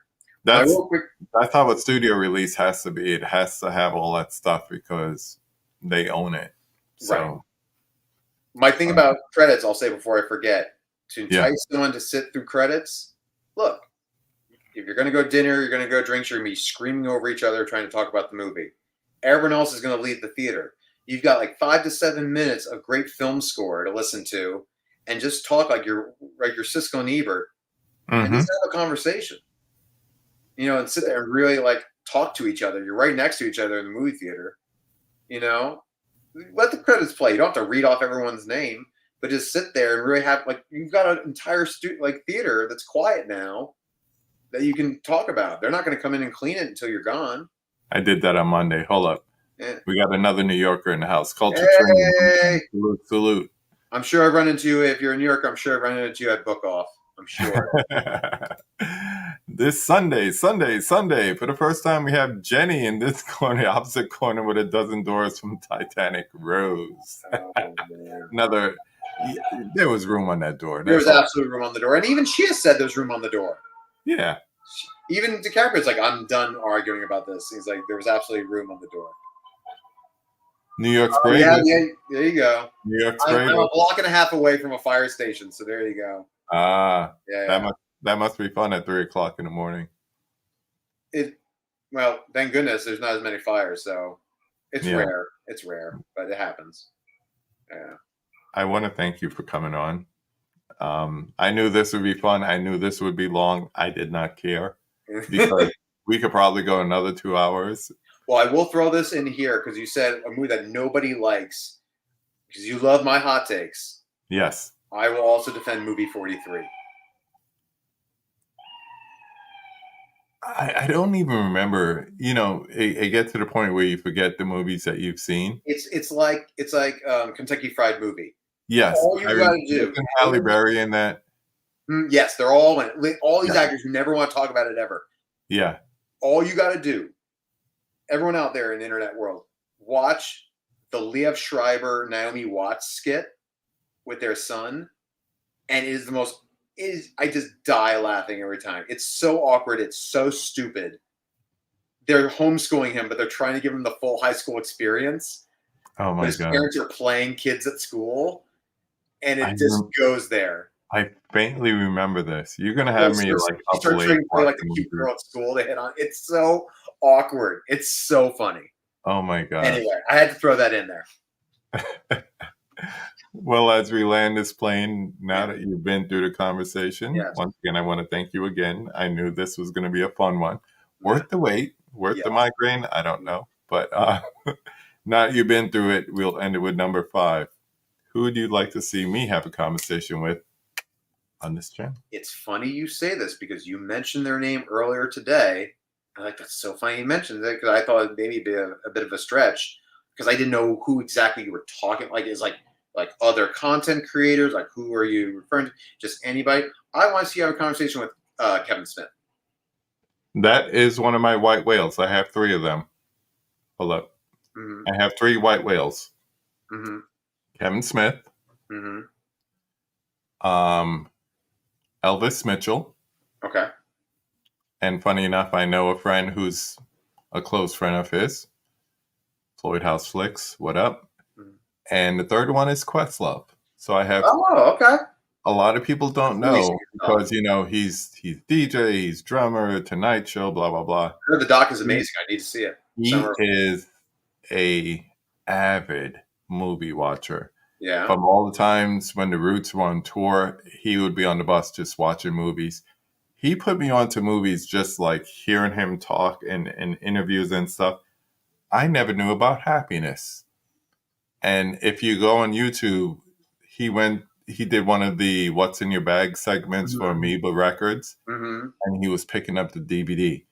And I'm like, what the hell is this movie? And the way he's talking about it, I was trying to find that DVD. By then, shortly after that, I was out of print by the time I saw the interview. And I just kept saying, I got to find this movie. I got to find this movie. Well, as of Tuesday, I can have it in my Yes, possession you now in the can. Free Criterion collection. Have you But seen it it just before? reminded me, I have not seen this movie. Once you see this, I want you to then picture Questlove watching this film. Just, I cannot wait for you to. It is still to this day one of the most shocking movies I've ever seen. Really? It is not graphically, but it's just subject wise. It is an uncomfortable sit. Yeah. It's an uncomfortable sit. That's all I'm gonna say. I'm going to blind buy it. And So, so are a lot of his films. And then Todd Solondz just does not give two f's about anybody and how you're gonna react to it. Like Welcome to the Dollhouse is like fine, it's fine, but like storytelling is pretty awkward. But yeah. Happiness is, yeah, Yeah. This is another thing. The DVD, that's so, yes. Summer of Soul, was near perfection for me. I could see one of the partner labels from OCN doing Summer of Soul. I would I love, would, day one. yeah, Day I one. could I definitely, keep the or DVD sitting in my cart, my Amazon Criterion. cart. I'm like, just pick it up. Criterion should put it out. Yeah. I mean, That's absolutely a Criterion. if they could do a job similar to what they did with Moon Age Daydream, that Mhm. has been the greatest experience I've had this month. I saw it Is in the theater. watching that. So you know even better than me. So I've never been a huge Bowie fan. I I could take it or leave it, but I appreciated it. My one thing is that it was more of an experience than it was a documentary to like learn about. But as far as like feeling like I had like an inside look to him and his like how he put things together, it was almost like one of those things I would actually have wanted to see like in the Sphere, maybe. yeah. Like that's Because kind of like how did you see it? Like IMAX, AMC. regular? Yeah, I didn't see IMAX. No, I saw it in AMC, and it Okay. was like for me though. And again, it's nothing about the quality of the film. It was about 10 minutes too long for me Mm. because it got to this point where it was like his voiceover's going, and he's like, and one more thing. I was just like, okay, one more thing, David. You get one more thing. You've been saying one more thing for a while now. And there are these moments that I'm like, oh, and then this is where oh no, we're not ending. And then Yeah. this is, and then Yeah. okay, now you end. They took you to Black Star. But there's this one point, if you watch it in any kind of immersive sound, Mhm. there are literally guitars playing Oh. in the height speakers. Mm. So it does one of these numbers, Oh, that's and great. then it just hangs up here. I didn't see it in Dolby or anything. It was literally Woo! a regular AMC theater, so it was not Yeah, that. I'm sure that would have been great. I'm seeing Megalopolis Monday in that's IMAX. that's what I saw on Monday. I went to the screening premiere, so I sat through the very awkward Q&A with Oh, you were Coppola, there for that. Navarro, and Spike Lee, Mm-hmm. and then we watched the film. I was gonna do a quick review of it. I might still do it. At times it's a masterpiece. At times it's an absolute mess. I'm waiting for if it doesn't do well, it's going to be a mega flopolis. You may be right. Take care, Laren. Good to see you, Hey, buddy. take care, Aaron. Thanks. Yeah, Bye. yeah. the man sold one of his wine companies to make this movie. Visually, from the trailer, it looks like a Zack Snyder film. It's beautiful. Yeah, it looks like Zack Snyder, but it also looks like Caligula. Like Adam Driver looks like Malcolm McDowell. Like the whole stuff with the chariot races and stuff like that. Again, I have no idea what I'm going in for. This week I saw A Different Man and I saw The Substance. So I've had my great film going experiences this week. So I'm ready for anything. I'm not the exactly. I'm trying to say it as many times at work, texting it to people, so that if they say it, I'm like, I'm gonna include you in my review. I'm gonna timestamps. stop that little piece and just put it in. Timestamps. So if someone grabs it, I'm like, nah, I said it. I said it first. They want to know if you have a channel. I don't, Laren. I've toyed with the idea, but the thing is, the way that I am is that if I can't continuously put out, like you and Ryan, my caps off to you as far as churning out stuff. It's a discipline. I can't do, because then I'll get OCD about it, and I'll be like Francis Ford Coppola, just like every 5 months I'll put something out, and if I can't do it right, I'm not going to do it. And right. I know my heart's in my writing. So like I was considering writing stuff for the Physical Media Advocate. I keep telling Ryan, I'll send you something. I'll send you something. So, but I know if I can't put my whole heart into it, I have a very hard time doing it. But I appreciate you asking. If you like New York City photography, you can go to my Instagram, DCNYC Pics. Yeah, if you like, and I'm trying to get back into it. I usually take some pauses, but there's plenty of stuff there I've already taken. I look at it just like I would look at filmmaking or anything. Just the working on composition, working on storytelling. When you take a photograph, what is it about, what am I trying to say with this image? So yeah. And if I can, again, if a great quick recommendation, if you like street photography, check out the documentary Finding Vivian Maier. It's on Showtime. I think it's just because I just saw her exhibit, and it's just, again, such an amazing film. And to know that this person never developed a single roll of film, and the ratio of, like, I'm sure she had thousands and thousands, and they're showing you the best of the best. Yeah. But the fact that she never saw any, she didn't know that her composition was working, and she just kept taking pictures, and they kept straight out of camera. Was so good. It's like she was just a natural. Yeah. And it's just amazing, and like just the exposure, like how did you know to do that at that very moment with this camera at your again, amazing. And it's just, and yes, if you want to check out my demo reel, again, I'm shameful that I've not updated in some time. Just like everything, I'll fall back in love with it. I fell out of love with acting. I got disenfranchised, but at some point I'm going to work on something. Someone's going to ask me to do something, and I'm going to be like, hey, you know what? I'm going to start auditioning again. And again, that's like one of my actors I admire most is someone like Ethan Hawke, who's just like, I like to write. Maybe it's not that I'm not an actor now. This is what I like to do. I like to act. I like to do photography. I like to play music. So, Some last comments. Yeah, just imagine all the slow motion in Zack Snyder's Caligula. Oh, image. I mean, honestly, I think the 70s, was already on that. That was an aesthetic. Yeah. Thank you, Guy. Hey, congratulations. I didn't even know this. Congratulations on that.